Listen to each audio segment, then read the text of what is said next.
श्री गुरुवे नमः। श्री चैतन्यमनोभीष्टं स्थापितं येन भूतले स्वयं रूप कदा मह्यं ददाति स्वपदाङ्कितम्। वन्देऽहं श्रीगुरो श्रीयुतापदकमलं श्रीगुरो वैष्णवांश्च श्रीरूपं साग्रजातं सगणरघुनाथान्वितं सजीवम् साद्वैतं सावधूतं परिजनसहितं कृष्णचैतन्यदेवं श्रीराधा कृष्णपादान् सह गणललिता श्रीविशाखान्वितांश्च।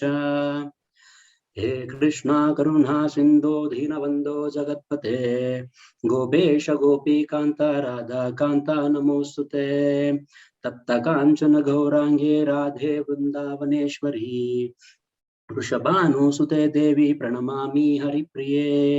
वाञ्छाकल्पतरुभ्यश्च कृपा सिन्धुभ्यः एव च पतितानां पावनेभ्यो वैष्णवेभ्यो नमो नमः। नमः ॐ विष्णुपादाय कृष्णपृष्ठाय भूतले श्रीमते भक्तिवेदान्त स्वामीति नामिने नमस्ते सारस्वते देवे गौरवाणी प्रचारिणे निर्विशेष शून्यवादी पाश्चात्यदेशतारिणे जय श्री कृष्ण चैतन्य प्रभु नित्यानंद श्री अद्वैत गदाधर श्रीवासादि गौरभक्तवृंद हरे कृष्णा कृष्ण कृष्णा हरे हरे हरे राम राम राम हरे हरे। जगत गुरु श्रील प्रभुपाद की जय ಜೈ. ಹರೇ ಕೃಷ್ಣ. ಸೊ ನನ್ನ ಹೆಸರು ಬಂದ್ಬಿಟ್ಟು ಪವನೇಶ್ವರ್ ದಾಸ್ ಅಂತ. ಆಕ್ಚುಲಿ ಇಲ್ಲಿ ದೇವಸ್ಥಾನದಲ್ಲಿ ಸೇವೆ ಮಾಡ್ತಾ ಇದ್ದೀನಿ ಇಲ್ಲಿ. ಆಕ್ಚುಲಿ ಸುಂದರ್ ಗೋಪಾಲ್ ಪ್ರಭು ನಿಮ್ಗೆಲ್ಲ ತಿಳಿದಿರುವ ಹಾಗೆ, ಸೊ ಇದು ಆಕ್ಚುಲಿ ಇಂಟರ್ನ್ಯಾಷನಲ್ ಶ್ರೀಕೃಷ್ಣ ಮಂದಿರ ಅವರ ಪ್ರೆಸಿಡೆಂಟ್. ಸೊ ಅವರು ಕಾರಣಾಂತರಗಳಿಂದ ಸೊ ನನಗೆ ಹ್ಯಾಂಡ್ ಓವರ್ ಮಾಡಿದ್ದಾರೆ. ಸೊ ಅಂದ್ರೆ ಅವರು ವೀಕ್ಲಿ 2 times ಅಂದ್ರೆ ಒಂದ್ ವಾರದಲ್ಲಿ ನಾನು ಮಾಡಿದ್ರೆ ಇನ್ನೊಂದು ವಾರದಲ್ಲಿ ಅವ್ರು ಮಾಡ್ತಾರೆ ಕ್ಲಾಸ್. ಸೊ ಅದಕ್ಕೋಸ್ಕರ ಈ ವೀಕ್ ಸ್ವಲ್ಪ ಅವರು ಬ್ಯುಸಿ ಇದ್ದಾರೆ. ಯಾಕಂದ್ರೆ ಝೂಮ್ ಕ್ಲಾಸಸ್ ಸ್ವಲ್ಪ ಬಹಳ ಆಗಿದೆ, ಜಾಸ್ತಿ ಅಂದ್ರೆ ಬೇರೆ ಎಲ್ಲ ಲ್ಯಾಂಗ್ವೇಜ್ ಎಲ್ಲ ಮಾಡ್ತಿದ್ದಾರೆ. ಸೊ ಅಂದ್ರೆ suppose like Malay, English, like Telugu, Kannada, so even Germany, Hungarian, Bulgarian, so ಈ ತರ ಸೊ ಬೇರೆ ಬೇರೆ ಭಾಷೆಗಳಲ್ಲಿ ಅಂದ್ರೆ ಅವರು ಟ್ರಾನ್ಸ್ಲೇಟರ್ ಇರ್ತಾರೆ. ಸೊ ಅದಕ್ಕೋಸ್ಕರ ಅವರು ಕ್ಲಾಸಸ್ ಜಾಸ್ತಿ ಆಗಿರೋದ್ರಿಂದ ಸ್ವಲ್ಪ ಹೆವಿ ಲೋಡ್ ಜಾಸ್ತಿ ಆಗಿದೆ. ಆ ಕಾರಣದಿಂದ ನಾನು ಇವತ್ತು ಕ್ಲಾಸ್ ತಗೊಳ್ತಾ ಇದ್ದೀನಿ. ಸೊ ಇವತ್ತೊಂದು ಕ್ಲಾಸ್ ಯಾರೋ ಕ್ವಶನ್ ಕೇಳಿದ್ದಾರೆ. ಸೊ ಇಲ್ಲಿ ಕೇಳಿದೆ, why severe test imposed by Lord for devotees and their family members also have to suffer for these tests. Is there any alternative to achieve this liberation? Yes, actually that is not the liberation, the solution to get out from these miseries. So ಅಂದ್ರೆ so ಯಾಕೆ ಭಕ್ತರಂದ್ರೆ ಅವ್ರು ಬಂದ್ಬಿಟ್ಟು ದೇವರ ಸೇವಕನಾಗಿರ್ಬೇಕು. So ಅವರು ದೇವರ ಸೇವಕನಾಗಿದ್ರೆ so we call them, ಅವ್ರನ್ನ ನಾವು ಭಕ್ತರು ಅಂತೀವಿ. ಅಂತ ಭಕ್ತರು, ಸರೆಂಡರ್ ಆದ್ರಂದ್ರೆ ಎಲ್ಲರೂ ದೇವರ ಸೇವೆಯಲ್ಲಿ ತೊಡಗಿ ಅವರೆಲ್ಲ ಅರ್ಪಣೆ ಮಾಡಿದಾಗ ಅವ್ರನ್ನ ಸರೆಂಡರ್ಡ್ ಆತ್ಮ ಅಂತೀವಿ. ಸೊ ಅಂತವ್ರಿಗೆ ಯಾಕೆ ಕಷ್ಟ ಕೊಡ್ತಾರೆ ದೇವ್ರು ಅಂತ ಕೇಳ್ತಾ ಇದಾರೆ ಇಲ್ಲಿ. ಸೊ ಫಸ್ಟ್ ಬಂದ್ಬಿಟ್ಟು ನಾವಿಲ್ಲಿ ಅರ್ಥ ಮಾಡ್ಕೋಬೇಕೇನಂದ್ರೆ, so we go to Bhagavad Gita chapter 8:15.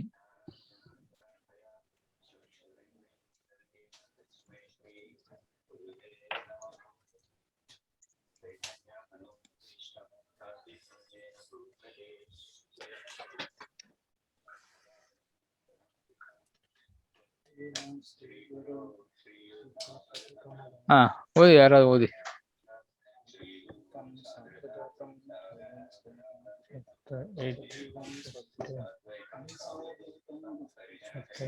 Hare Krishna. ಓದಿ, ಯಾರ ಓದಿ.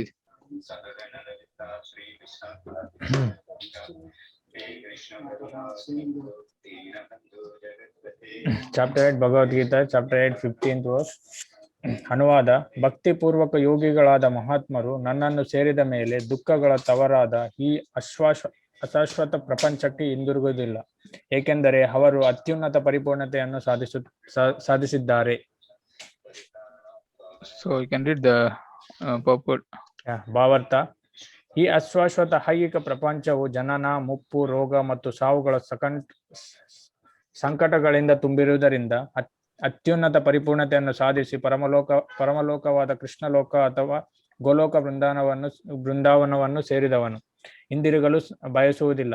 ವೈದಿಕ ಸಾಹಿತ್ಯವು ಪರಮಲೋಕವನ್ನು ಅವ್ಯಕ್ತ, ಅಕ್ಷರ ಮತ್ತು ಪರಮಗತಿ ಎಂದು ವರ್ಣಿಸುತ್ತದೆ. ಬೇರೆ ಮಾತುಗಳಲ್ಲಿ ಹೇಳುವುದಾದರೆ, ಈ ಲೋಕವು ನಮ್ಮ ಐಹಿಕ ದೃಷ್ಟಿಯನ್ನು ಮೀರಿದೆ ಮತ್ತು ವಿವರಣೆಗೆ ಸಿಲುಕದು. ಆದರೆ ಅದೇ ಅತ್ಯುನ್ನತ ಗುರಿ. ಮಹಾತ್ಮರು ಈ ಸ್ಥಳವನ್ನು ಸೇರಬಯಸುತ್ತಾರೆ. ಮಹಾತ್ಮರಿಗೆ ಸಾಕ್ಷಾತ್ಕಾರ ಪಡೆದ ಭಕ್ತರಿಂದ ಅಲೌಕಿಕ ಸಂದೇಶಗಳು ಬರುತ್ತವೆ. ಇದರಿಂದ ಅವರು ಕ್ರಮೇಣ ಕೃಷ್ಣ ಪ್ರಜ್ಞೆಯಲ್ಲಿ ಭಕ್ತಿಪೂರ್ವಕ ಸೇವೆಯನ್ನು ಬೆಳೆಸಿಕೊಳ್ಳುತ್ತಾರೆ. ಅವರು ಅಲೌಕಿಕ ಸೇವೆಯಲ್ಲಿ ಎಷ್ಟು ತನ್ಮಯರಾಗುತ್ತಾರೆ ಎಂದರೆ, ಯಾವುದೇ ಐಹಿಕ ಲೋಕಕ್ಕೆ ಏರಲು ಅವರು ಬಯಸುವುದಿಲ್ಲ ಮತ್ತು ಯಾವುದೇ ಆಧ್ಯಾತ್ಮಿಕ ಲೋಕಕ್ಕೆ ಹೋಗ ಬಯಸುವುದಿಲ್ಲ. ಅವರಿಗೆ ಕೃಷ್ಣ ಮತ್ತು ಕೃಷ್ಣನ ಸಹವಾಸ ಇಷ್ಟೇ ಬೇಕು, ಬೇರೇನು ಬೇಡ. ಇದು ಬದುಕಿನ ಪರಿಪೂರ್ಣತೆಯ ಪರಮಾವಧಿ. ಈ ಶ್ಲೋಕವು ಪರಮಪ್ರಭು ಕೃಷ್ಣನ ಸಾಕಾರವಾದಿ ಭಕ್ತರನ್ನು ಖಚಿತವಾಗಿ ಪ್ರಸ್ತಾಪಿಸುತ್ತದೆ. ಕೃಷ್ಣ ಪ್ರಜ್ಞೆಯಲ್ಲಿನ ಈ ಭಕ್ತರು ಬದುಕಿನ ಅತ್ಯುನ್ನತ ಪರಿಪೂರ್ಣತೆಯನ್ನು ಸಾಧಿಸುತ್ತಾರೆ ಎಂದರೆ ಅವರು ಮಹಾತ್ಮರು. You can go to the purport again.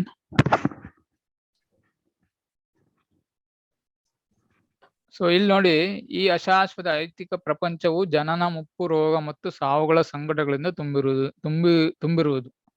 ಅಂದ್ರೆ ಸೊ ನಾವು ಮೊದಲಿಗೆ ಅರ್ಥ ಮಾಡ್ಕೋಬೇಕೇನಂದ್ರೆ, ಸೊ ಈ ಪ್ರಪಂಚ ಬಂದ್ಬಿಟ್ಟು ಈ 4 ಒಂದು ರೋಗಗಳು, ಈ ಜಗತ್ತಿನ 4 ರೋಗಗಳು. ಪ್ರಪಂಚವು ಜನನ, ಮುಪ್ಪು, ರೋಗ ಮತ್ತು ಸಾವು. ಈ ಒಂದು ಕಷ್ಟಗಳನ್ನ ಯಾರು ಆಕ್ಚುಲಿ ನಮಗೆಲ್ಲಿ ಹೇಳ್ಕೊಡಲ್ಲ. ಇವನ್ ಈ ಸ್ಕೂಲಲ್ಲಿ ಹೋಗಿ, ಇಲ್ಲಾಂದ್ರೆ ಆಫೀಸಲ್ಲಿ ಹೋಗಿ, ಇಲ್ಲಾಂದ್ರೆ ನಮ್ಮ ಫ್ಯಾಮಿಲಿಯಲ್ಲಿ, ನಮ್ಮ ಒಂದು ಕುಟುಂಬದಲ್ಲಿ ಎಲ್ಲೋದ್ರೂ ನಿಮಗೆ ಈ ಒಂದು ಸೊಲ್ಯೂಷನ್ ಅಂದ್ರೆ ಅದೊಂದು ಕಾರಣ. ನಾವು ಫಸ್ಟ್ ಯಾಕೆ ಬಂದಿದೀವಿ ಜಗತ್ತಲ್ಲಿ, ನಾವಂದ್ರೆ ಯಾರು, ಸೊ ನಮಗೂ ದೇವ್ರಿಗೆ ಏನಂದ್ರೆ ಸಂಬಂಧ. ಸೊ ಇವು ಯಾರು ಹೇಳ್ಕೊಡಲ್ಲ. ಇಲ್ಲಿ ಕೃಷ್ಣರೇ ಹೇಳ್ತಿದ್ದಾರೆ. ಕೃಷ್ಣ ಏನ್ ಹೇಳ್ತಿದ್ದಾರೆ ನೋಡಿ ಇಲ್ಲಿ.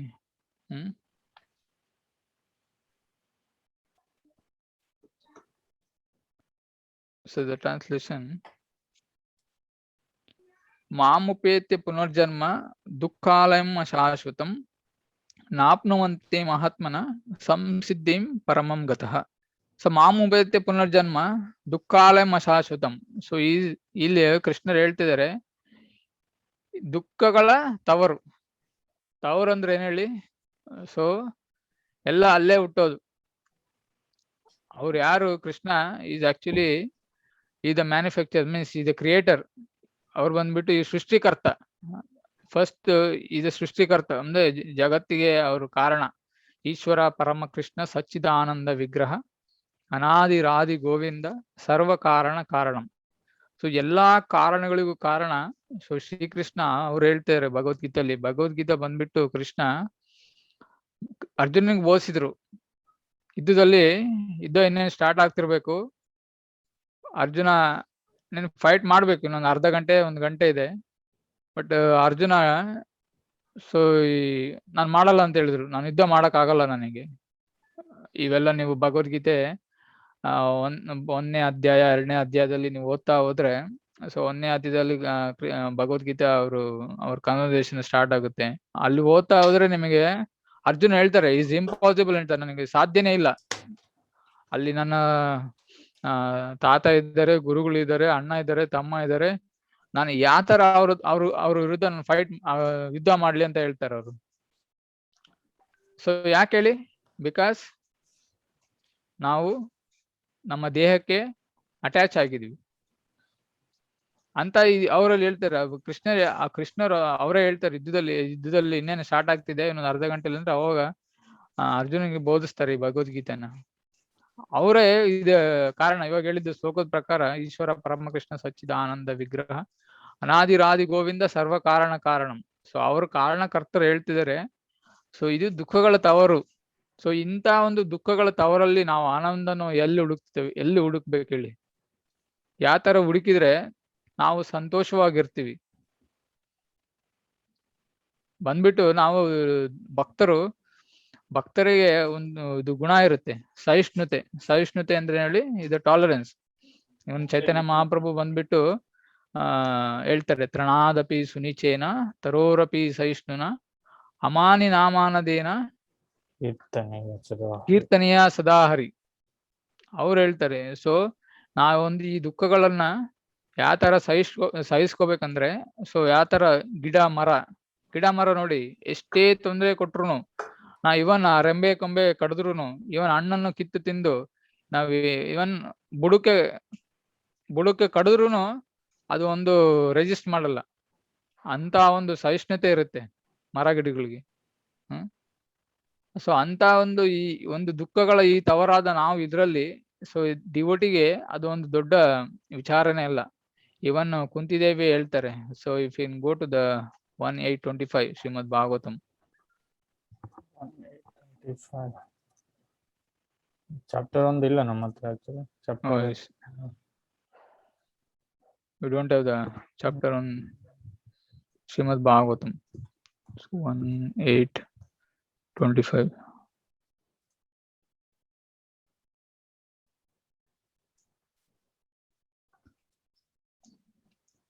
English. So ಇಲ್ಲಿ ಯಾರು ಓದಿ ಇಂಗ್ಲಿಷ್ ನಾನು ಟ್ರಾನ್ಸ್ಲೇಟ್ ಮಾಡ್ತೀನಿ. I wish that all those calamities would happen again and again so that we could see you again and again. For seeing you means that we will no longer see repeated births and deaths. So ಇವರು ಕುಂತಿದೇವಿ ನಿಮಗೆ ಗೊತ್ತಿರ್ಬೇಕು, ಕೃಷ್ಣ ಅವರ ಅತ್ತೆ. So she is actually ಅವ್ರು ಕೇಳ್ತಾರೆ, ಯಾಕಂದ್ರೆ ನೋಡಿ ಯುದ್ಧ ಮುಗಿದ್ಮೇಲೆ ಸೊ ಇವರು ಪಾಂಡವರು ಅವರು ದೇಶವನ್ನು ಆಳ್ಲಿಕ್ಕೆ ಹೋಗ್ತಾರೆ, ಕೃಷ್ಣ ಬಂದ್ಬಿಟ್ಟು ದ್ವಾರಕಕ್ಕೆ ಹೋಗ್ತಾರೆ. ಸೊ ಅವಾಗ ಅಗಳಿಕೆ. ಸೊ ಕೃಷ್ಣ ಹೇಳ್ತಾರೆ, ನಾನು ದ್ವಾರಕಕ್ಕೆ ಹೋಗ್ತೇನೆ, ನಾನು ರಾಜ್ಯಭಾರ ಮಾಡ್ಲಿಕ್ಕೆ, ಸೊ ನೀವೆಲ್ಲ ಹಸ್ತಿನಾಪುರಕ್ಕೆ ಹೋಗಿ ಅಂತ ಅವ್ರು ಹೇಳಿದಾಗ, ಸೊ ಇಲ್ಲಿ ಕುಂತಿದೇವಿ ಹೇಳ್ತಿದ್ದಾರೆ, ಯಾಕಂದ್ರೆ ನೋಡಿ ಅವರ ಬಾಲ್ಯದಿಂದ ಕೃಷ್ಣರು ಕೈ ಬಿಟ್ಟಿಲ್ಲ ಪಾಂಡವರು. ಅಫ್ಕೋರ್ಸ್ ಯಾವಾಗ್ಲೂ ಅವ್ರು ಕೈ ಬಿಡಲ್ಲ. ಸೊ ಭಕ್ತರ ಸಹವಾಸ, ಭಕ್ತರ ಕೈಯನ್ನು ಅವ್ರು ಯಾವಾಗೂ ಬಿಡೋದೇ ಇಲ್ಲ. ಅದಕ್ಕೋಸ್ಕರ ನಾವು ಅವ್ರನ್ನ ಭಕ್ತವತ್ಸಲ ಅಂತ ಹೇಳ್ತೀವಿ. ಸೊ ಭಕ್ತವತ್ಸಲ ಅಂತಾರು ಇವರಲ್ಲಿ. ಕೃಷ್ಣ ಅವರ ಆಂಟಿ ಅಂದ್ರೆ ಅತ್ತೆ, ಅವರು ಕುಂತಿದೇವಿ ಹೇಳ್ತಾರೆ, ಅವರು ಇದು ಪ್ರೇಯರ್ಸ್ ಶ್ರೀಮದ್ ಭಾಗವತಮಲ್ಲಿ 1ನೇ ಅಧ್ಯಾಯ 8ನೇ ಒಂದು ಚಾಪ್ಟರ್ 25ನೇ ಶ್ಲೋಕದಲ್ಲಿ ಇವ್ರು ಹೇಳ್ತಾರೆ. So I wish that all calamities, ಅಂದ್ರೆ ಅಂತ ಕಷ್ಟಗಳು ಬಾಲ್ಯದಲ್ಲಿ ನೋಡಿ ಅವರಿಗೆ ಅವ್ರ ಪಾಂಡವರಿಗೆ ಕಷ್ಟಗಳು ಇಂಥ ಕಷ್ಟಗಳು ಯಾವ್ದು ಬಂದಿಲ್ಲ ಅಂತ ಹೇಳಕ್ಕೆ ಸಾಧ್ಯನೇ ಇಲ್ಲ. ನೋಡಿ ಚಿಕ್ಕವರಿದ್ದಾಗ ದುರ್ಯೋಧನಿಂದ ಎಷ್ಟು ತೊಂದರೆ ಪಟ್ರು, ಅವರು ಬೇಕಾದಷ್ಟು ತೊಂದರೆ ಕೊಟ್ರು. ಯಾಕಂದ್ರೆ ನಿಮ್ಗೊಂದು ಬ್ಯಾಕ್ಗ್ರೌಂಡ್ ತಿಳಿಬೇಕಿದೆ. ಯಾಕಂದ್ರೆ ಬ್ಯಾಕ್ಗ್ರೌಂಡ್ ಏನಂದ್ರೆ, ಸೊ ಪಾಂಡು ಮಹಾರಾಜ್ ಮಹಾರಾಜ್ ಬಂದ್ಬಿಟ್ಟು ಇವರ ತಂದೆ. ಸೊ ಪಾಂಡವರ ತಂದೆ. ಧೃತರಾಷ್ಟ್ರ ಬಂದ್ಬಿಟ್ಟು ಇದು ಕೌರವರ ತಂದೆ ಧೃತರಾಷ್ಟ್ರ ಬಂದ್ಬಿಟ್ಟು ಅವರು ಹುಟ್ಟು ಕುರುಡ್ರು. ಸೊ ರಾಜ್ಯಭಾರ ಮಾಡ್ಲಿಕ್ಕೆ ಅವರಿಗೆ ಶಕ್ತಿ ಇಲ್ಲ. ಸೊ ಶಕ್ತಿ ಇಲ್ದ್ಮೇಲೆ ಸೊ ಯಾರಾದ್ರೂ ಒಬ್ಬ ಕೇಪಬಲ್ ವ್ಯಕ್ತಿ ಅಂತವರು ಶಕ್ತಿ ಇರೋಂಥ ವ್ಯಕ್ತಿ, ಸೊ ಅವರು ರಾಜ್ಯಭಾರ ಮಾಡ್ಬೇಕು. ಸೊ ಪಾಂಡು ಮಹಾರಾಜ್ ಅವರು ರಾಜ್ಯಭಾರಕ್ಕೆ ಇಳಿತಾರೆ. ಅವರು ಅಕಾಲ ಮೃತ್ಯು ಆಗುತ್ತೆ. ಅವ್ರದ್ದು ಒಂದು ಶಾಪದಿಂದ, ಋಷಿಮುನಿಗಳ ಶಾಪದಿಂದ ಅವ್ರ ಅಕಾಲ ಮೃತ್ಯು ಆಗುತ್ತೆ. ಸೊ ಈಗ ರಾಜ್ಯಭಾರ ಮಾಡ್ಲಿಕ್ಕೆ ಯಾರು ರಾಜರಿಲ್ಲ. ಸೊ ಅವಾಗ ಅಂತ ಕಾಲದಲ್ಲಿ ಯಾವುದೋ ಒಂದು ಅಂತ ಸನ್ನಿವೇಶದಲ್ಲಿ ಧೃತರಾಷ್ಟ್ರೇ ರಾಜ್ಯಭಾರ ಮಾಡ್ಲಿಕ್ಕಾಗುತ್ತೆ. ಸೊ ಅವಾಗ ಬಂದ್ಬಿಟ್ಟು ಪಾಂಡು ಮಹಾರಾಜ ರಾಜರಾಗಿದ್ದಾಗ, ಸೊ ಅವರ ಮಕ್ಕಳಿಗೆ ಒಂದು ರಾಜ್ಯಭಾರ ಮಾಡ್ಲಿಕ್ಕೆ ಅವರಿಗೆ ಒಂದು ಇದು ನೆಕ್ಸ್ಟ್ ಅವ್ರ ಜನರೇಷನ್ ಅವರೇ ಮಾಡ್ಬೇಕು. ಸೊ ಅಂತ ಕಾಲದಲ್ಲಿ ಇವಾಗ ಅವ್ರಿಗೆ ತಂದೆ ಆದ್ಮೇಲೆ ಮಕ್ಕಳ ಮೇಲೆ ಅವರಿಗೆ ಪ್ರೀತಿ ಪ್ರೇಮ ಜಾಸ್ತಿ, ಸ್ವಲ್ಪ ಒಲವು ಜಾಸ್ತಿನೇ ಇರುತ್ತೆ. ಆದ್ರೆ ಅವರು ರಾಜ್ಯಭಾರ ಇದು ರೂಲ್ಸ್ ಪ್ರಕಾರ ಬಂದ್ಬಿಟ್ಟು ಪಾಂಡವ ಮಕ್ಕಳು ಯುಧಿಷ್ಠಿರ ಮಹಾರಾಜ ಅವ್ರು ರಾಜ್ಯಭಾರ ಮಾಡ್ಬೇಕು. ಅವ್ರು ರಾಜ್ಯಭಾರ ಮಾಡಕ್ಕೆ ಇವ್ರಿಗೆ ಬಹಳ ಅಸೂಯೆ, ನನ್ನ ಮಕ್ಕಳು ರಾಜ್ಯಭಾರ ಮಾಡ್ಲಿಕ್ಕೆ ಆಗ್ಲಿಲ್ವಲ್ಲ. ಸೊ ಅಂತ ಹೇಳ್ಬಿಟ್ಟು ಇವರು ಆವಾಗಿಂದನೇ ಷಡ್ಯಂತ್ರಗಳನ್ನು ಮಾಡ್ತಾರೆ. ಸೊ ಅವಾಗ ದುರ್ಯೋಧನ ಬಂದ್ಬಿಟ್ಟು ಸೊ ಇವ್ರನ್ನೆಲ್ಲ ಸಾಯಿಸ್ಬೇಕಂತ ಬಹಳ ಸಲ ಟ್ರೈ ಮಾಡಿದ್ರು. ಇವನ್ ಒಂದು ಇದು ಗರಿಕೆ ಗುಡಿಸಲಲ್ಲಿ ಅವರೆಲ್ಲ ಅವ್ರು ಇರ್ಬೇಕಾದ್ರೆ ಕಾಡಲ್ಲಿ ಅಲ್ಲಿನೂ ಕೊಲ್ಲಕ್ ನೋಡ್ತಾರೆ. ಅವಾಗ ಬಂದ್ಬಿಟ್ಟು ವಿದುರ ಬಂದ್ಬಿಟ್ಟು ಧೃತರಾಷ್ಟ್ರ ಅವರ ತಮ್ಮ. ಸೊ ಅವ್ರು ಬಂದ್ಬಿಟ್ಟು ಅವ್ರು ಹೆಲ್ಪ್ ಮಾಡ್ತಾರೆ. ಸೊ ಇದೇ ತರ ಅವ್ರಿಗೆ ಎಷ್ಟು ಕಷ್ಟಗಳಂದ್ರೆ ಇವನ್ ಕಾಡಲ್ಲಿ ಇರ್ಬೇಕಾರೆ ನಿಮ್ಗೆ ದುರ್ವಾಸ ಮುನಿ ಗೊತ್ತಿರ್ಬೋದು. ದುರ್ವಾಸ ಮುನಿ ಅವರು ಬಹಳ ಫೇಮಸ್. ಅವ್ರಿಗೆ ಶಾಪನೂ ಕೊಡ್ತಾರೆ, ವರನೂ ಕೊಡ್ತಾರೆ. ಎಷ್ಟು ಜಲ್ದಿ ಅವರು ಶಾಪ ಕೊಡ್ತಾರೆ ಅಷ್ಟು ಜಲ್ದಿ ವರನೂ ಕೊಡ್ತಾರೆ. ಅವ್ರನ್ನ ಹೊಲಿಸ್ಬೇಕು. ಆ ಹೊಲಿಸಿದ್ಮೇಲೆ ನಿಮ್ಗೆ ಎರಡು ನಿಮ್ಗೆ ಸಿಗುತ್ತೆ. ಆದ್ರೆ ದುರ್ವಾಸ ಮುನಿಗಳು ದುರ್ಯೋಧನ ಒಂದು ಅರಮನೆಗೆ ಹೋದಾಗ ಅವ್ರು ಬಹಳ ಚೆನ್ನಾಗಿ ನೋಡ್ಕೊಂತಾರೆ, ಬಹಳ ಒಳ್ಳೆ ಚೆನ್ನಾಗಿ ನೋಡ್ಕೊಂಡು ಸೇವೆ ಮಾಡ್ತಾರೆ. ಸೇವೆ ಮಾಡ್ಬಿಟ್ಟು ಅವಾಗ ದುರ್ವಾಸ ಮುನಿ ಕೇಳ್ತಾರೆ, ನಿನ್ಗೆ ಏನು ವರ ಬೇಕು ಅಂತ ಕೇಳ್ತಾರೆ. ಅಂತ ವರ ಬೇಕು ಅಂತ ಕೇಳಿದಾಗ ಅವ್ರು ಏನ್ ಹೇಳ್ತಾರೆ ಹೇಳಿ, ನನ್ಗೇನು ವರ ಬೇಡ. ಇವಾಗ ಪಾಂಡವರು ಅವಾಗ ನೋಡಿ ಅಜ್ಞಾತವಾಸಕ್ಕೆ ಹೋಗಿದ್ರು. ಅಜ್ಞಾತವಾಸಕ್ಕೆ ಅಂದ್ರೆ 14 ವರ್ಷ ಹೋಗ್ತಾರೆ ಅವರು. 13 ವರ್ಷ, 1 ವರ್ಷ ಅಜ್ಞಾತವಾಸ. 13 ವರ್ಷಕ್ಕೆ ಅವರು ಇದು ಕಾಡಿಗೆ ಹೋಗ್ಬೇಕು, 1 ವರ್ಷ ಅಜ್ಞಾತವಾಸದಲ್ಲಿ ಇರ್ಬೇಕು. ಅಂತ ಒಂದು ಸಮಯದಲ್ಲಿ ಇವರು ದುರ್ವಾಸ ಮುನಿ ಬಂದ್ಬಿಟ್ಟು ಇವರಿಗೆ ಸೇವೆ ಮಾಡಿದಾಗ ದುರ್ಯೋಧನ ಅವ್ರು ಸೇವೆ ಮಾಡ್ತಾರೆ. ಅವಾಗ ಅವರು ನಿನಗೆ ಒಂದು ವರ ಕೇಳಿದೆ ಅಂತ ಕೇಳಿದಾಗ, ನನಗೇನು ವರ ಬೇಡ, ಪಾಂಡವರು ಬಹಳ ಕಷ್ಟದಲ್ಲಿದ್ದಾರೆ, ಅರಣ್ಯದ ವಾಸದಲ್ಲಿದ್ದಾರೆ ಅವ್ರಿಗೋಗಿ ಅವ್ರಿಗೆ ಸ್ವಲ್ಪ ಹೆಲ್ಪ್ ಮಾಡಿ ಅಂತ ಕೇಳಿದಾಗ ಅವ್ರು ಎಷ್ಟು 60,000 ಒಂದು ಶಿಷ್ಯರ ಜೊತೆಗೆ ಹೋಗ್ತಾರೆ. ಅವರು ಶಿಷ್ಯ ಎಷ್ಟು ಜನ ಇದ್ದಾರೆ ನೋಡಿ, 60,000 ಜನ ಶಿಷ್ಯ ಇದ್ದಾರೆ. ಅವ್ರು ನೋಡಿದ್ರೆ ಪಾಂಡವರು ಕಾಡಲ್ಲಿದ್ದ ಹೋದಾಗ ನೋಡಿ ಸಾಧು ಸಂತರು ಯಾರೋ ಬಂದ್ರೆ ಅವ್ರಿಗೆ ಉಪಚಾರ ಮಾಡ್ಬೇಕು. ಅವ್ರು ಎಲ್ಲಿಂದ ಊಟ ಕೊಡ್ತಾರೆ ಹೇಳಿ. ಆದ್ರೆ ಅವ್ರಿಗೊಂದು ವರ ಇತ್ತು, ಅಕ್ಷಯ ಪಾತ್ರ ಇತ್ತು. ದ್ರೌಪದಿ ಹತ್ರ ಅಕ್ಷಯ ಪಾತ್ರ ಇದ್ದಾಗ, ಅಕ್ಷಯ ಪಾತ್ರ ಎಷ್ಟು ಜನಕ್ಕೆ ಬೇಕಾರೆ, ಎಷ್ಟು ಸಾವಿರ, ಎಷ್ಟು ಲಕ್ಷ, ಎಷ್ಟು ಕೋಟಿ ಜನ ಬಂದ್ರು ಅಕ್ಷಯ ಪಾತ್ರ ಅದು ಊಟ ಬಣಿಸುತ್ತೆ. ಅದು ಎಲ್ಲಿವರೆಗೆ ದ್ರೌಪದಿ ಅವರು ಕಡೆಯ ಊಟ ಅವ್ರು ಊಟ ಮಾಡಿದ್ಮೇಲೆ ಅದರಿಂದ ಅವತ್ತಿಗೆ ಆ ದಿನದ ಒಂದು ಊಟ ಅದರಿಂದ ಬರಕ್ ಆಗೋದಿಲ್ಲ. ಸೊ ಅಂತಹ ಸಮಯದಲ್ಲಿ ಇವ್ರು ಹೋಗ್ತಾರೆ, ಸಾಯಂಕಾಲದ ಸಮಯದಲ್ಲಿ ಹೋಗ್ತಾರೆ. ಅಂತಹ ಸಮಯದಲ್ಲಿ ಹೋದಾಗ ನೋಡಿ, ಸೊ ದುರ್ವಾಸ ಮುನಿ ಅಲ್ಲಿಗೆ ಹೋಗ್ತಾರೆ. ಅಲ್ಲಿಗೆ ಹೋದಾಗ ಯುಧಿಷ್ಠಿರ ಮಹಾರಾಜರನ್ನು ಭೇಟಿ ಮಾಡಿದಾಗ, ಸೊ ನಾವು ಇವತ್ತು ನಿಮ್ ನೋಡ್ಲಿಕ್ಕೆ ಬಂದಿವಿ ಅಂತ ಹೇಳಿದಾಗ ಅವರು ಹಂಗೆ ಕಳ್ಸಕ್ ಆಗಲ್ಲ ನೋಡಿ. ಸಾಧು ಬಂದ್ಮೇಲೆ ಅವ್ರಿಗೆ ಏನಾದ್ರು ಉಪಚಾರ ಮಾಡ್ಲೇಬೇಕು, ಇದು ನಮ್ಮ ಒಂದು ಧರ್ಮ. ಸೊ ಅಂತ ಧರ್ಮದಲ್ಲಿ ಅವರು ಧರ್ಮ ಸಂಕಟದಲ್ಲಿ ಸಿಕ್ಕೊಂತಾರೆ. ಆತರ ನೋಡಿ ಅವಾಗ ಹೋಗಿ ದ್ರೌಪದಿಗೆ ಹೇಳ್ತಾರೆ, ನಾವು ಇವತ್ತು ಸಾಧುಗಳು ಬಂದಿದ್ದಾರೆ, ಅವ್ರಿಗೆ ಊಟಕ್ಕೆ ಅರೇಂಜ್ ಮಾಡ್ಬೇಕು ಅಂತ, ರೆಡಿ ಮಾಡ್ಬೇಕಂತ ಕೇಳಿದಾಗ, ಸೊ ಅದು ದ್ರೌಪದಿ ಹೇಳ್ತಾರೆ, ನಾನು ಅವಲೇ ಊಟ ಮಾಡಾಯ್ತು. ಸೊ ಅವ್ರಿಗೊಂದು ಇದು ಒಂದು ಅನುಗ್ರಹ ಇದೆ ಅಂತ ಹೇಳಿದ್ರೆ, ಅಕ್ಷಯ ಪಾತ್ರ ಅವ್ರು ಎಲ್ಲಿವರೆಗೂ ಊಟ ಮಾಡೋದಿಲ್ಲ ಅವತ್ತಿನ ದಿನ, ಸೊ ಅದು ಅಲ್ಲಿವರೆಗೂ ಕೊಡ್ತಾ ಇರುತ್ತೆ. ಬಟ್ ಆದ್ರೆ ಅವತ್ತು ಅವ್ರು ಊಟ ಮಾಡಿದ್ರು ಆಲ್ರೆಡಿ. ಸೊ ಅವಾಗ ಅವರು ಕೃಷ್ಣನ್ ಬೇಡ್ಕೊಂಡಾಗ ಸೊ ಕೃಷ್ಣ ಬರ್ತಾರೆ. ಕೃಷ್ಣ ಬಂದು ಸೊ ದ್ರೌಪದಿಗೆ ಅವ್ರಿಗೆಲ್ಲ ಪಾಂಡವರಿಗೆಲ್ಲ ಹೆಲ್ಪ್ ಮಾಡ್ತಾರೆ. ಅವಾಗ ಅದರಲ್ಲಿ ಅಕ್ಷಯ ಪಾತ್ರ ತಗೊಂಬನ್ನಿ ಅಂತ ಹೇಳ್ತಾರೆ ದ್ರೌಪದಿಯಲ್ಲಿ ಆಲ್ರೆಡಿ ಎಲ್ಲ ತೊಳೆದು ಎಲ್ಲ ಕ್ಲೀನ್ ಮಾಡಿ ಎಲ್ಲ ಇಟ್ಟಿದ್ರು. ಸೊ ಅವಾಗ ಅಲ್ಲಿಂದ ಬಂದ್ಬಿಟ್ಟು ಅದರಲ್ಲಿ ಒಂದೇ ಒಂದು ಚಿಕ್ಕ ಒಂದು ಅಗಳು ಅಕ್ಕಿನೋ ಇಲ್ಲೊಂದು ಇದು ಸೊಪ್ಪುಂದು ಸ್ವಲ್ಪ ಎಲ್ಲೋ ಅಂಟ್ಕೊಂಡಿತ್ತಲ್ಲಿ. ಆವಾಗ ಕೃಷ್ಣವ್ರು ಅವಾಗ ಅದನ್ನ ಬಾಯಲ್ಲಿ ಹಾಕೊಂತಾರೆ. ಆವಾಗ ಕೃಷ್ಣ ತಿಂದ್ಮೇಲೆ ಸೊ ಅವ್ರು ಸ್ನಾನ ಮಾಡಕ್ ಹೋಗಿದ್ರು. ಎಲ್ಲ ದುರ್ವಾಸ ಮುನಿಗಳೆಲ್ಲ ಅವ್ರ ಶಿಷ್ಯರುಗಳೆಲ್ಲ ಬಂದ್ಬಿಟ್ಟು ಸ್ನಾನ ಮಾಡಕ್ ಹೋಗಿ ಸ್ನಾನ ಮಾಡಿ ಬರ್ತೀವಿ ಅಂತ ಹೇಳಿ ಅಲ್ಲಿ ಹೋಗಿದ್ರು. ಸೊ ಅಲ್ಲಿಗೆ ಹೋದಾಗ ಅವ್ರಿಗೆಲ್ಲ ಹೊಟ್ಟೆ ಫುಲ್ ಆದಂಗ ಆಯ್ತು. ಅವ್ರಿಗೆಲ್ಲ ಫುಲ್ ಆದಂಗಲ್ಲ ಅಂದ್ರೆ ಅವ್ರಿಗೆ ಕಂಟಕ್ ಬಂದಿದ್ರೆ ನೋಡಿ, ಒಂದ್ಸಲಿ ನಾವು ಕಂಟಕ್ ಬಂದ್ಮೇಲೆ ನೀವು ಏನ್ ಕೊಟ್ರು, ಅಮೃತ ಕೊಟ್ರು ತಿನ್ನಕ್ ಆಗೋದಿಲ್ಲ. ಸೊ ಅಂತ ಸಮಯದಲ್ಲಿ ಇವಾಗ ನಾವೆಲ್ಲ ಊಟಕ್ಕೆ ಬಂದಿದೀವಿ, ನಮ್ಗೆಲ್ಲ ಅವರೆಲ್ಲ ರೆಡಿ ಮಾಡಿರ್ತಾರೆ. ಅಂತ ಸಮಯದಲ್ಲಿ ಇವ್ರಿಗೆ ಹೋಗ್ತಾ ಇದ್ರೆ ನೋಡಿ, ಇವಾಗ ಯುಧಿಷ್ಠಿರ ಮಹಾರಾಜ ಅವ್ರಿಗೆ ಬಹಳ ಕೋಪ ಬಂದ್ಮೇಲೆ ಅವ್ರೂ ಶಾಪ ಕೊಡ್ಬೋದು. ಅಂದ್ರೆ ಅವ್ರು ಯಾವಾಗ್ಲೂ ಶಾಪ ಕೊಡಲ್ಲ, ಬಟ್ ಅವರ ಒಂದು ಅನಿಸಿಕೆಯ ಪ್ರಕಾರ ಸೊ ನಾವ್ ಇವಾಗೆಲ್ಲ ನಮ್ಗೆಲ್ಲ ಹೊಟ್ಟೆ ಫುಲ್ ಆಗಿದೆ, ಸೊ ಇಲ್ಲಿಂದ ನಾವೆಲ್ಲ ಹೊರಟೋಗ್ಬಿಡೋಣ ಅಂತ ಹೇಳಿ ಅವರೆಲ್ಲ ಅಲ್ಲಿಂದಾನೆ ನದಿಯಿಂದಾನೆ ಅವ್ರು ಸ್ನಾನ ಮಾಡ್ಬಿಟ್ಟು ಎಲ್ಲ ಹೊರಟೋಗ್ಬಿಡ್ತಾರೆ. ಸೊ ಇದರೊಂದು ಅರ್ಥ ಏನಂದ್ರೆ, ಇಲ್ಲಿ ಅಂತ ಒಂದು ಕಷ್ಟಗಳು ನೋಡಿ, ಎಷ್ಟು ಕಷ್ಟ ಕೊಡ್ತಾ ಇದಾರೆ ನೋಡಿ, ಎಷ್ಟು ಕಷ್ಟ ಕೊಟ್ರು ದುರ್ಯೋಧನ ಇವರು ಕೌರವರಿಂದ ಪಾಂಡವರಿಗೆ. ಬಟ್ ಅವಾಗ ಕುಂತಿದೇವಿ ನೋಡಿ, ಅವಾಗ ಅವರು ರಾಜ್ಯವನ್ನು ಆಳ್ಲಿಕ್ಕೆ ಹೋಗ್ಬೇಕಾರೆ ಇವಾಗ ಹೇಳ್ತಾರೆ, so happen again and again, you could see you again. ಅಂದ್ರೆ ಇಂಥ ಕಷ್ಟಗಳು ನಮ್ಮಲ್ಲಿ ಇದ್ರೆ, ಕಷ್ಟಗಳು ನಮ್ಮ ಹತ್ರ ಬಂದ್ರೆ ನಿಮ್ಮನ್ನ ನಾವು ಸದಾಕಾಲ ನಿಮ್ಮನ್ನ ನೋಡ್ತಾನೆ ಇರ್ಬೋದು. ಸದಾಕಾಲ ನಮ್ಮಲ್ಲಿ ಇರ್ತೀರಾ ನೀವು ಕೃಷ್ಣರು. And for seeing you mean that you will no longer seeing repeated birth and death. So ಇವಾಗ ಮೃತ್ಯು ಸಂಸಾರ ವರ್ತಮನಿ. ಮೃತ್ಯು ಸಂಸಾರ ಅಂದ್ರೆ ಈ ಒಂದು ಜಗತ್ತು ನಾವಿಲ್ಲಿ ನೀವು ಓದಿದ ಪ್ರಕಾರ 8ನೇ ಭಗವದ್ಗೀತೆಯಲ್ಲಿ 8:15 ಓದಿದ ಪ್ರಕಾರ ದುಃಖಾಲಯಂ ಅಶಾಶ್ವತಂ. ಸೊ ನೀವೊಂದು ಹೇಳಿ ಅಲ್ಲಿ ದುಃಖಾಲಯಂ ಅಶಾಶ್ವತಂ, ಅಲ್ಲಿ ನೀವು ಅಲ್ಲಿ ನೋಡಿದ್ರೆ ದುಃಖಗಳ ತವರು ಅಂತ ಹೇಳಿದ್ಮೇಲೆ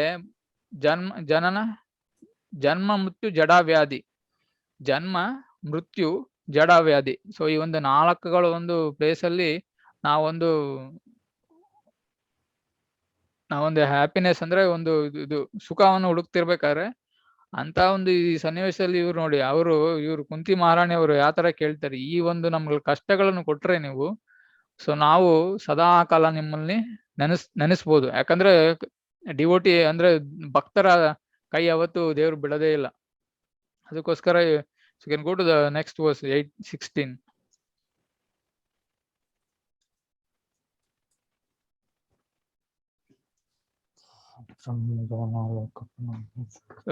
someone can read. ಬೇರೆ ಯಾರು ಓದಿ ನೋಡು.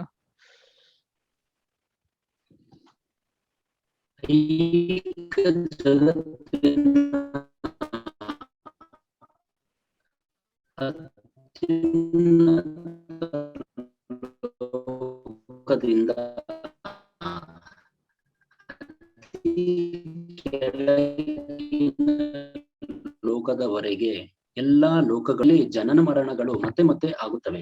ಆದರೆ ಕುಂತಿಯ ಪುತ್ರನಾದ ಅರ್ಜುನನೇ, ನನ್ನ ನಿವಾಸವನ್ನು ಸೇರಿದವನಿಗೆ ಪುನರ್ಜನ್ಮವಿಲ್ಲ. ಇನ್ನೊಂದ್ಸರಿ ರಿಪೀಟ್ ಮಾಡ್ತಾರೆ. ನೆಟ್ವರ್ಕ್ ಪ್ರಾಬ್ಲಮ್ ಇತ್ತು ಅನ್ಸುತ್ತೆ ನಿಮ್ದು, ಸರಿ ಕರೆಕ್ಟಾಗಿ ವಾಯ್ಸ್ ಕೇಳಿಲ್ಲ. ಐಹಿಕ ಜಗತ್ತಿನ ಅತ್ಯುನ್ನತ ಲೋಕದಿಂದ ಅತಿ ಕೆಳಗಿನ ಲೋಕದವರೆಗೂ ಎಲ್ಲಾ ಲೋಕಗಳು ದುಃಖದ ಆವಾಸಗಳೇ. ಇವುಗಳಲ್ಲಿ ಜನನ ಮರಣಗಳು ಮತ್ತೆ ಮತ್ತೆ ಆಗುತ್ತವೆ. ಆದರೆ ಕುಂತಿಯ ಪುತ್ರನಾದ ಅರ್ಜುನನೇ, ನನ್ನ ನಿವಾಸಕ್ಕೆ ಸೇರಿದವನಿಗೆ ಪುನರ್ಜನ್ಮವಿಲ್ಲ. ಸೊ ಇಲ್ಲಿ ನೋಡಿ, ಐತಿಕ ಜಗತ್ತಿನ ಅತ್ಯುನ್ನತ ಲೋಕದಿಂದ ಅತಿ ಕೆಳಗಿನ ಲೋಕದವರೆಗೂ ಎಲ್ಲಾ ಲೋಕಗಳು ದುಃಖದ ಆವಾಸಗಳೇ.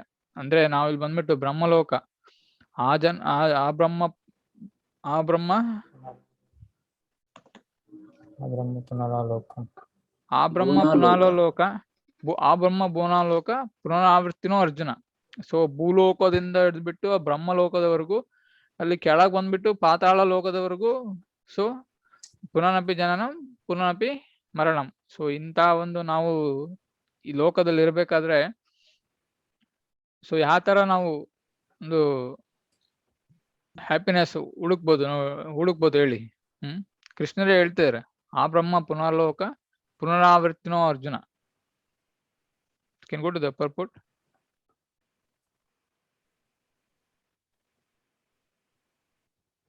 ಯಾ ಪ್ರಭುಜಿ ಓದಿ.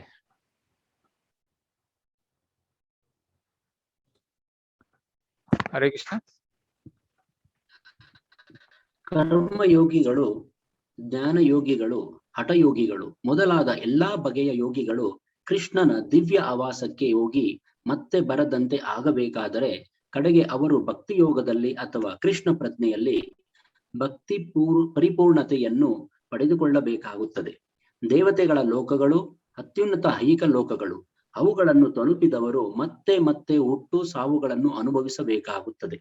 ಭೂಲೋಕದ ಜನರು ಮೇಲಿನ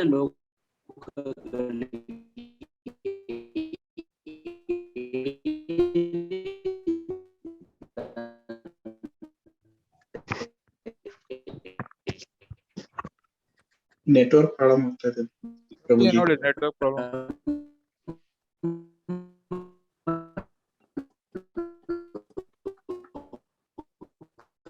Hare Krishna.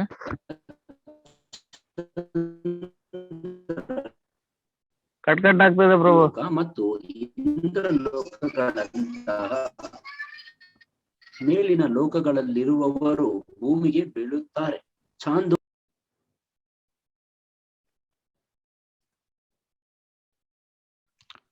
think someone can read.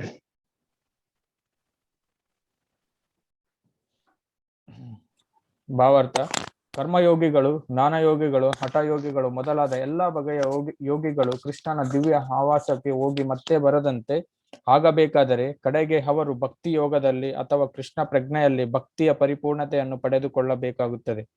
ದೇವತೆಗಳ ಲೋಕಗಳು ಅತ್ಯುನ್ನತ ಐಹಿಕ ಲೋಕಗಳು. ಅವುಗಳನ್ನು ತಲುಪಿದವರು ಮತ್ತೆ ಮತ್ತೆ ಹುಟ್ಟು ಸಾವುಗಳನ್ನು ಅನುಭವಿಸಬೇಕಾಗುತ್ತದೆ. ಭೂಲೋಕದ ಜನರು ಮೇಲಿನ ಲೋಕಗಳಿಗೆ ಹೇರಿದಂತೆ ಬ್ರಹ್ಮಲೋಕ, ಚಂದ್ರಲೋಕ ಮತ್ತು ಇಂದ್ರಲೋಕಗಳಂತಹ ಮೇಲಿನ ಲೋಕಗಳಲ್ಲಿರುವವರು ಭೂಮಿಗೆ ಬೀಳುತ್ತಾರೆ. ಛಾಂದೋಗೋಪನಿಷತ್ತಿನಲ್ಲಿ ಹೇಳಿರುವ ಪಂಚಾಗ್ನಿ ವಿದ್ಯೆ ಎನ್ನುವ ಯಜ್ಞವು ಮನುಷ್ಯನು ಬ್ರಹ್ಮಲೋಕವನ್ನು ತಲುಪುವುದನ್ನು ಸಾಧ್ಯ ಮಾಡುತ್ತದೆ. ಆದರೆ ಬ್ರಹ್ಮಲೋಕದಲ್ಲಿ ಕೃಷ್ಣ ಪ್ರಜ್ಞೆಯನ್ನು ಬೆಳೆಸಿಕೊಳ್ಳದಿದ್ದರೆ ಅವನು ಮತ್ತೆ ಭೂಮಿಗೆ ಹಿಂದಿರುಗಬೇಕಾಗುತ್ತದೆ. ಮೇಲಿನ ಲೋಕಗಳಲ್ಲಿ ಕೃಷ್ಣ ಪ್ರಜ್ಞೆಯಲ್ಲಿ ಮುಂದುವರಿದವರನ್ನು ಕ್ರಮೇಣ ಇನ್ನೂ ಮೇಲಿನ ಲೋಕಗಳಿಗೆ ಏರಿಸಲಾಗುವುದು. ವಿಶ್ವ ಪ್ರಳಯದ ಕಾಲದಲ್ಲಿ ಅವರನ್ನು ನಿತ್ಯ ಆಧ್ಯಾತ್ಮಿಕ ರಾಜ್ಯಕ್ಕೆ ವರ್ಗಾಯಿಸಲಾಗುವುದು. ಭಗವದ್ಗೀತೆಯ ಮೇಲಿನ ಭಾಷ್ಯದಲ್ಲಿ ಶ್ರೀಧರ ಸ್ವಾಮಿಗಳು ಈ ಶ್ಲೋಕವನ್ನು ಉಲ್ಲೇಖಿಸುತ್ತಾರೆ. ಈ ಐಹಿಕ ಜಗತ್ತು ನಾಶವಾಗುವ ಕೃಷ್ಣ ಪ್ರಜ್ಞೆಯಲ್ಲಿ ಸದಾ ನಿರತರಾದ ಬ್ರಹ್ಮ ಮತ್ತು ಅವನ ಭಕ್ತರನ್ನು ಅವರವರ ಬಯಕೆಗಳನ್ನು ಅನುಗುಣವಾಗಿ ಆಧ್ಯಾತ್ಮಿಕ ವಿಶ್ವಕ್ಕೆ ಮತ್ತು ನಿರ್ದಿಷ್ಟ ಆಧ್ಯಾತ್ಮಿಕ ಲೋಕಗಳಿಗೆ ವರ್ಗಾಯಿಸಲಾಗುವುದು.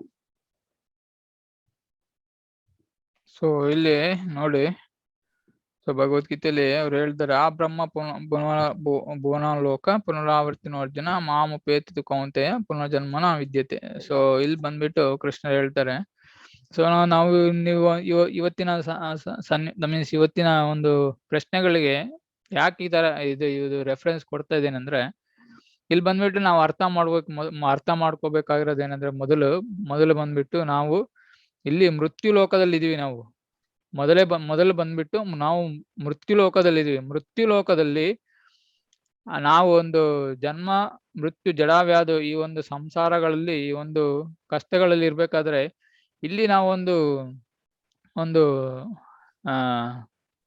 ಸುಖವನ್ನ ಹುಡುಕ್ದ್ರೆ ಇಲ್ಲಿ ಹುಡುಕಾಗ ಸಾಧ್ಯನೇ ಇಲ್ಲ ಅಂತ ಕೃಷ್ಣರು ಇಲ್ಲಿ ಭಗವದ್ಗೀತೆಯಲ್ಲಿ ಅವರೇ ಹೇಳ್ತಿದ್ದಾರೆ. ಅವರೇ ಕಾರಣಕರ್ತರು. ಅವ್ರು ಹೇಳ್ತಿದ್ದಾರೆ. ಅದಕ್ಕೋಸ್ಕರ ಅಲ್ಲಿ ರೆಫರೆನ್ಸ್ ಬಂದ್ಬಿಟ್ಟು ಕುಂತಿದೇವಿ ಅವರೇ ಹೇಳ್ತಾರೆ. ಇವಾಗ ನೋಡಿ, ಪ್ರಹ್ಲಾದ್ ಮಹಾರಾಜರು ನಮ್ಗೆ ಒಂದು ಇತಿಹಾಸ ಗೊತ್ತಿರ್ಬೇಕು. ಅಂತ ಮಹಾನ್ ಭಕ್ತರು ಅವರು. ಪ್ರಹ್ಲಾದ್ ಮಹಾರಾಜ್ ಅವರು ಅಂತ ಎಂತ ಮಹಾನ್ ಭಕ್ತರಂದ್ರೆ, ಅವರ ತಂದೆನೇ ಅವ್ರನ್ನ ಅವ್ರನ್ನ ಕೊಲ್ಲುವುದಕ್ಕಾಗಿ ನಾನಾ ಒಂದು ರೀತಿಯಲ್ಲಿ ಅವ್ರನ್ನ ಕೊಲ್ಲುವುದಕ್ಕಾಗಿ ಒಂದು ಪ್ಲಾನ್ಗಳನ್ನು ಮಾಡಿದ್ರು. ಎಷ್ಟು ಪ್ಲಾನ್ ಅಂದ್ರೆ, ನನ್ನ ಸ್ವಂತ ಮಗನ ಅವನು ಮಾಡಿದ ಕೆಲಸ ಏನು? ಓಂ ನಮೋ ನಾರಾಯಣಾಯ. ಸೊ ಅವರು ಒಂದು ದೇವರ ದಿವ್ಯನಾಮವನ್ನ ಸ್ಮರಣೆ ಮಾಡ್ಬೇಕಾದ್ರೆ ಈ ಒಂದು ಹಿರಣ್ಯಕಶಿಪು ನೋಡಿ, ತಂದೆ ಎಂತ ತಂದೆ ಅಂದ್ರೆ, ಅವರು ಸತ್ಯಯುಗದಲ್ಲಿ ಪ್ರಹ್ಲಾದ್ ಮಹಾರಾಜರು ಬಂದಿದ್ರು.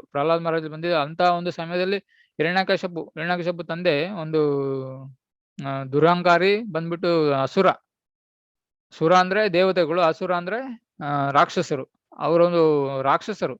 ಆ ರಾಕ್ಷಸ ಅಂದ್ರೆ ಎಂತ ಕಟುಕ ಅಂದ್ರೆ ನೋಡಿ, ತನ್ನ ಸ್ವಂತ ಮಗನನ್ನೇ ದೇವರ ನಾಮಸ್ಮರಣೆ ಮಾಡ್ಬೇಕಾರ ಅವ್ರ ಕೊಲ್ಲುವುದಕ್ಕೆ ಟ್ರೈ ಮಾಡಿದ್ರು ಅವ್ರನ್ನ. ಸೊ ಇಂಥ ಒಂದು ರೆಫರೆನ್ಸ್ ನಾವು ಇವಾಗ ಪಾಂಡವರ ಒಂದು ಸನ್ನಿವೇಶವನ್ನ ಕೊಟ್ಟಿವಿ. ಸನ್ನಿವೇಶ ಅಂದ್ರೆ ಅವರ ಒಂದು ಬ್ಯಾಕ್ ಗ್ರೌಂಡ್, ಅವ್ರು ಯಾವ ತರ ಕಷ್ಟಪಟ್ರು ಅಂತ.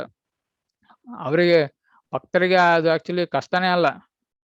ಕಷ್ಟ ಬಂದ್ಬಿಟ್ಟು ಕುಂತಿ ಮಹಾರಾಜ್ ಹೇಳ್ತಾರೆ, ನೀವು ಪದೇ ನನಗೆ ಅಂತ ಕಷ್ಟಗಳು ಕೊಡಿ, ನಾವು ನಿಮ್ಮನ್ನ ನೋಡ್ತಿರ್ತೀವಿ, ನೀವು ನಮ್ಮಲ್ಲೇ ಇರ್ತೀರಾ, ನಿಮ್ಮನ್ನ ನೋಡಿದಾಗ ನಮ್ಗೆ ಅದು ಈ ಒಂದು ಸಾವು ಒಂದು ಮರಣಗಳಿಂದ ನಮಗೆ ದೂರ ಆಗುತ್ತೆ ಅಂತ ಅವ್ರು ಹೇಳ್ತಾರೆ.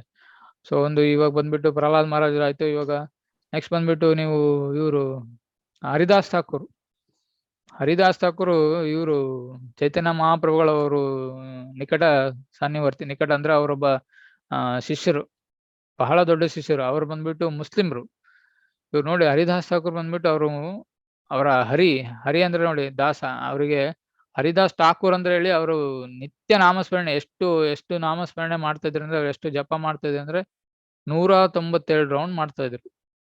ನಮಗ್ ಗೊತ್ತಿರೋ ಹಂಗೆ ನಾವು ಎಷ್ಟೋ ಕಷ್ಟ ಪಡ್ತೀವಿ 16 ರೌಂಡ್ ಮಾಡ್ಲಿಕ್ಕೆ. ನೋಡಿ, 16 ರೌಂಡ್ ಅಂದ್ರೆ ಒಂದು ಮಾಲೆಯಲ್ಲಿ 108 ಜಪ ಇರುತ್ತೆ. ಅಂದ್ರೆ ಜಪ ಒಂದು ಬೀಟ್ಸ್ ಇರುತ್ತೆ. ಆ ಜಪ ಬೀಟ್ಸ್ ಅಲ್ಲಿ 108 ಇರುತ್ತೆ. ಅಂಥವು ಇದು ನಾವು ಈ ಕೃಷ್ಣ ಪ್ರಜ್ಞೆಯ ಒಂದು ಅಲ್ಲಿ ನಾವು ದೀಕ್ಷೆ ಪಡೆದಾಗ ಪ್ರತಿನಿತ್ಯ 16 ರೌಂಡ್ ಕಂಪಲ್ಸರಿ ಮಾಡಲೇಬೇಕು. ಅದು ಒಂದು ನಿಯಮ. ಸೊ ನಾವು ಪ್ರತಿಜ್ಞಾನ ಮಾಡಿರ್ತೀವಿ. ಅಂತ ಒಂದು ಇದರಲ್ಲಿ ಹರಿದಾಸ್ ಠಾಕೂರ್ ಅಂದ್ರೆ ಚೈತನ್ಯ ಮಹಾಪ್ರಭು. ಚೈತನ್ಯ ಮಹಾಪ್ರಭು ಅಂದ್ಬಿಟ್ಟೆ ಈ ಕಲಿಯುಗದ ದೇವರು. ಕಲಿಯುಗದ ಅಂದ್ರೆ ಅವರು ಚೈತನ್ಯ ಮಹಾಪ್ರಭು ಅಂದ್ಬಿಟ್ಟು ಕೃಷ್ಣ, ಕೃಷ್ಣ ಅವರ ಅವತಾರ. ಸೊ ಅವರೊಬ್ಬರ ಶಿಷ್ಯರು ಮುಸ್ಲಿಮ್ರವರು 192 ರೌಂಡ್ ಮಾಡ್ತಾ ಇದ್ರು. ಅಂತರಿಗೆ ನೋಡಿ ಕಾಜಿ ಅಂದ್ರೆ ಅವರು ಇವರು ರಾಜರು ಆಳ್ತಾ ಇದ್ರು ಆ ಕಾಲದಲ್ಲಿ. 500 ವರ್ಷಗಳ ಹಿಂದೆ ಇವರು ಕಾಜಿ. ಇವರು ಆಳ್ತಿರುವಾಗ ಸೊ ಅವರು ಮುಸ್ಲಿಮರು ಹಿಂದೂ ಆಗಿ ಕನ್ವರ್ಟ್ ಆಗ್ತಾರೆ. ಹಿಂದೂ ಕನ್ವರ್ಟ್ ಆದಾಗ ಇವ್ ನೋಡಿ ಸಾವಿರಾರು ಜನ ಲಕ್ಷಾಂತರ ಜನಗಳು ಅವರು ಹಿಂದೂಗಳನ್ನ ಮುಸ್ಲಿಂ ಆಗಿ ಕನ್ವರ್ಟ್ ಮಾಡ್ತಾರೆ. ಬಟ್ ಇದು ಒಬ್ಬ ಮುಸ್ಲಿಮ್ ಹಿಂದೂ ಆಗಿ ಕನ್ವರ್ಟ್ ಆಗ್ತಾರೆ.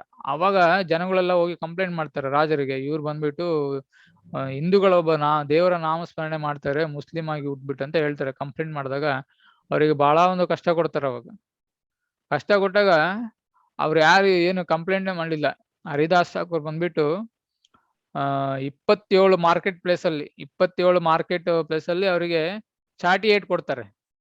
ಚಾಟಿ ಏಟ್ ಅಂದ್ರೆ ಆಗಿನ ಕಾಲದಲ್ಲಿ ನೋಡಿ ಯಾವ ತರ ಚಾಟಿ ಏಟ್ ಕಮ್ಮು ಕೊಟ್ಬಿಟ್ಟು ಚಾಟಿ ಏಟ್ ಕೊಡ್ತಾರೆ. ಸೊ ಅಂತ ಒಂದು ಸಮಯದಲ್ಲೂ ಹರಿದಾಸ್ ಠಾಕೂರ್ ನನಗೆ ಕಷ್ಟ ಇದೆ ಅಂತ ಅವ್ರು ಏನು ಹೇಳಲೇ ಇಲ್ಲ. ಅವಾಗ ಅವ್ರು ಹೇಳ್ತಾರೆ, ಏನ್ ಹೇಳ್ತಾರೆ ನೋಡಿ, ಇವ್ರು ಏನ್ ಮಾಡ್ತಾ ಇದ್ರು ಗೊತ್ತಿಲ್ಲ, ಇವ್ರನ್ನ ಕ್ಷಮಿಸ್ಬಿಡಿ ಅಂತ ಹೇಳ್ತಾರೆ. ನೋಡಿ ಅವರ ಒಂದು ಎಂತ ಒಂದು ಗುಣ, ಭಕ್ತರ ಒಂದು ಕ್ಷಮಾಗುಣ ನೋಡಿ. ಸೊ ಅಂತ ಅವರಿಗೆ ಶಿಕ್ಷೆ ಕೊಡ್ತಿರ್ಬೇಕಾರೆ ಇವ್ರು ಹೇಳ್ತಾರೆ ಹರಿದಾಸ್ ಠಾಕೂರ್, ಇವ್ರು ಏನ್ ಮಾಡ್ತಾ ಇದ್ರು ಗೊತ್ತಿಲ್ಲ, ಇವ್ರು ಕ್ಷಮಿಸ್ಬಿಡಿ ಅಂತ ಹೇಳ್ತಾರೆ. ಇದೇ ವಿಷಯ ನೋಡಿ, ಇದೇ ವಿಷಯ ನಾವು ಇದ್ರಲ್ಲಿ ಹೋಗ್ಬೋದು. ಅಂದ್ರೆ ಇವರು ಕ್ರೈಸ್ತರು ಸೊ ಅವರು ಬೋಧನೆ ಮಾಡ್ತಿರ್ಬೇಕಾರೆ ಇವರು ಅವ್ರನ್ನ ಕ್ರೈಸ್ತರನ್ನ ಇವ್ರನ್ನು ಕೊಲ್ತಾರೆ ಅವ್ರನ್ನು. ಸೊ ಜನಗಳು ಬಂದ್ಬಿಟ್ಟು ಅವ್ರನ್ನ ಕೊಲ್ತಾರೆ. ಅದ 3 ದಿನ ಆದ್ಮೇಲೆ ಕ್ರೈಸ್ತರು ಅವ್ರು ಮತ್ತೆ ಎದ್ದು ಬರ್ತಾರೆ. ಸೊ ಅದಕ್ಕೆ ಅವ್ರಿಗೆ ಶಿಲಿಬೆಗೆ ಹೊಡಿಬೇಕಾರೆ ಹೇಳ್ತಾರೆ ನೋಡಿ, ಅವ್ರು ಕ್ರೈಸ್ತರು ಶಿಲಿಬೆಗೆ ಕ್ರೈಸ್ತರನ್ನ ಶಿಲಿಬೆಗೆ ಹೊಡಿತಾ ಇರ್ತಾರೆ. ನೀವೆಲ್ಲ ನೋಡಿರ್ಬೋದು ನಮ್ಮ ಇಂಡಿಯಾದಲ್ಲಿ, ಇಲ್ಲಾಂದ್ರೆ ಬೇರೆ ಎಲ್ಲ ಫೋಟೋದಲ್ಲಿ ಎಲ್ಲರೂ ನೋಡಿರ್ಬೋದು. ಅವ್ರ ಕೈಯಲ್ಲಿ ಮಳೆ ಹೊಡಿತಾರೆ, ತಲೆಗೆ ಮತ್ತೆ ಇಲ್ಲಿಂದ ಕಾಲಿಗೆಲ್ಲ ಸೇರ್ಬಿಟ್ಟು ಒಂದು ಶಿಲಿಬೆಗೆ 4 ಇರುತ್ತಲ್ಲ, ಆ ಶಿಲಿಬೆಗೆ ಅವ್ರಿಗೆಲ್ಲ ಮಳೆ ಹೊಡಿತಾರೆ. ಮಳೆ ಹೊಡೆದ್ರೆ ಅವಾಗ ಅವರು ಹೇಳ್ತಾರೆ, ಸೊ ಇವ್ರನ್ನೆಲ್ಲ ಕ್ಷಮಿಸ್ಬಿಡಿ, ಇವರೆಲ್ಲ ಏನ್ ಮಾಡ್ತಿದ್ರು ಇವ್ರಿಗೆಲ್ಲ ಗೊತ್ತಿಲ್ಲ, ಅವ್ರು ಮಾಡಿದ್ದು ಕೆಲಸ ಏನ್ ಹೇಳಿ. ಸೊ ಭಕ್ತರು ಅಂದ್ರೆ ಅವರು ಕ್ರೈಸ್ತರು ಅಂದ್ರೆ ಮಾಡಿದ್ದು ಕೆಲಸ ಏನ್ ಹೇಳಿ, ಅವ್ರು ಬಂದ್ಬಿಟ್ಟು ದೇವರ ಒಂದು ದಿವ್ಯ ಜ್ಞಾನವನ್ನ ಪ್ರಚಾರ ಮಾಡ್ತಾ ಇದ್ರು. ಸೊ ಒಂದು ದಿವ್ಯ ಜ್ಞಾನ ಪ್ರಚಾರ ಮಾಡಿದಾಗ ಅವ್ರನ್ನೇ ಸಾಯಿಸ್ಲಿಕ್ಕೆ ಹೊರಟ್ರು ಇವ್ರು. ಸೊ ಇದು ಜಗತ್ತಿದು, ನಮ್ಮ ಜಗತ್ತು. ಸೊ ಅದು ಅಂತವ್ರೆಲ್ಲ ಭಕ್ತರು ನೋಡಿ. ಅವ್ರಿಗೆ ಎಷ್ಟು ಭಕ್ತಿ ಇರ್ಬೇಕಾದ್ರೆ ಬೇರೆಯವ್ರನ್ನ ನಾವು ಕಷ್ಟ ಕೊಡ್ತಾ ಇದ್ರು ಬೇರೆಯವ್ರನ್ನ ಕ್ಷಮಿಸ್ಬಿಡಿ ಅಂತ ಹೇಳ್ತಾರೆ. ನೀವು ಇಲ್ಲಿ ಹೋಗ್ಬಿಡಿ, you can go to the 3 chapter canto 3 text 21.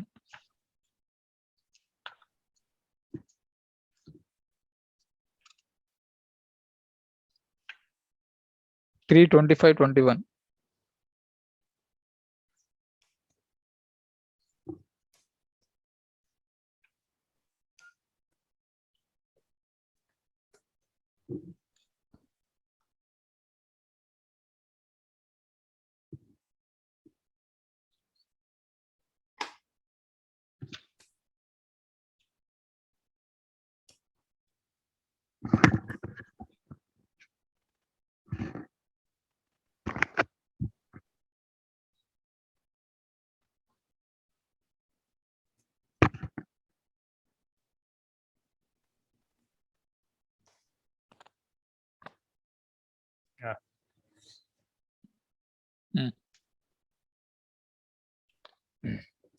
ಅನುವಾದ. ಸಾಧುವಿನ ಲಕ್ಷಣಗಳೆಂದರೆ ಆತ ಸಹನಶೀಲನು, ಕರುಣಾನವು, ಸಕಲ ಜೀವಿಗಳಲ್ಲಿ ಸೌಹಾರ್ದವುಳ್ಳವನು ಆಗಿರುತ್ತಾನೆ. ಆತನಿಗೆ ಶತ್ರುಗಳಿರುವುದಿಲ್ಲ. ಆತನು ಶಾಂತನಾಗಿರುತ್ತಾನೆ, ಧರ್ಮ ಗ್ರಂಥಗಳಿಗೆ ಬದ್ಧನಾಗಿರುತ್ತಾನೆ. ಆತನ ಚರಿತ್ರೆ ಉದಾತ್ತವಾಗಿರುತ್ತದೆ.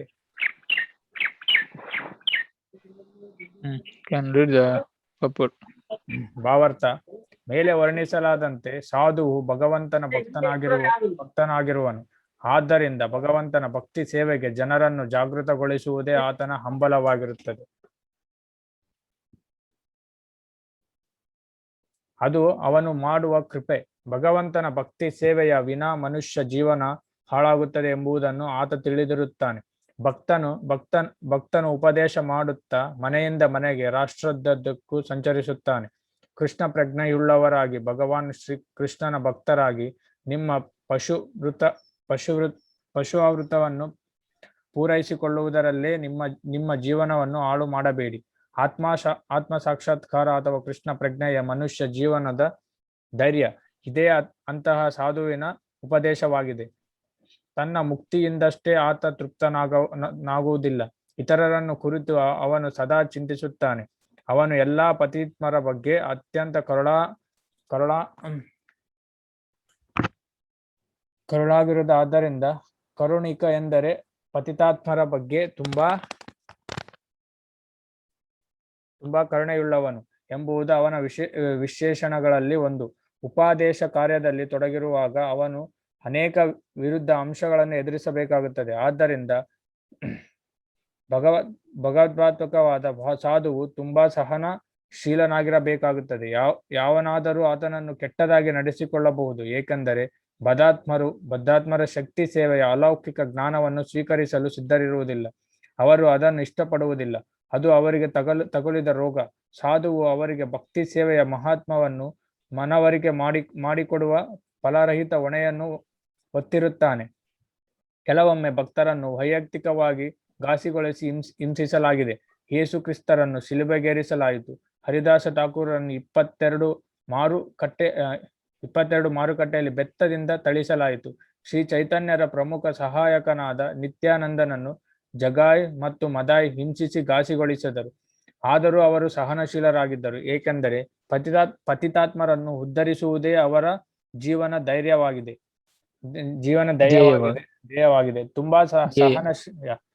ತುಂಬಾ ಸಹನಶೀಲರಾಗಿರುವುದು ಮತ್ತು ಪತಿತಾತ್ಮರ ಬಗ್ಗೆ ಕರುಣಾಳವಾಗಿರುವುದು ಸಾಧುವಿನ ಅರ್ಹತೆಯಲ್ಲಿ ಒಂದಾಗಿದೆ.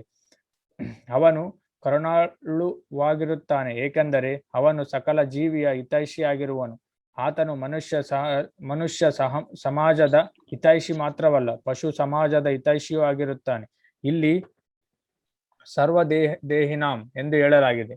ಅದು ಐಹಿಕ ದೇಹಗಳಲ್ಲಿ ಸ್ವೀಕರಿಸಿದ ಸಕಲ ಜೀವಿಗಳನ್ನು ಸೂಚಿಸುತ್ತದೆ.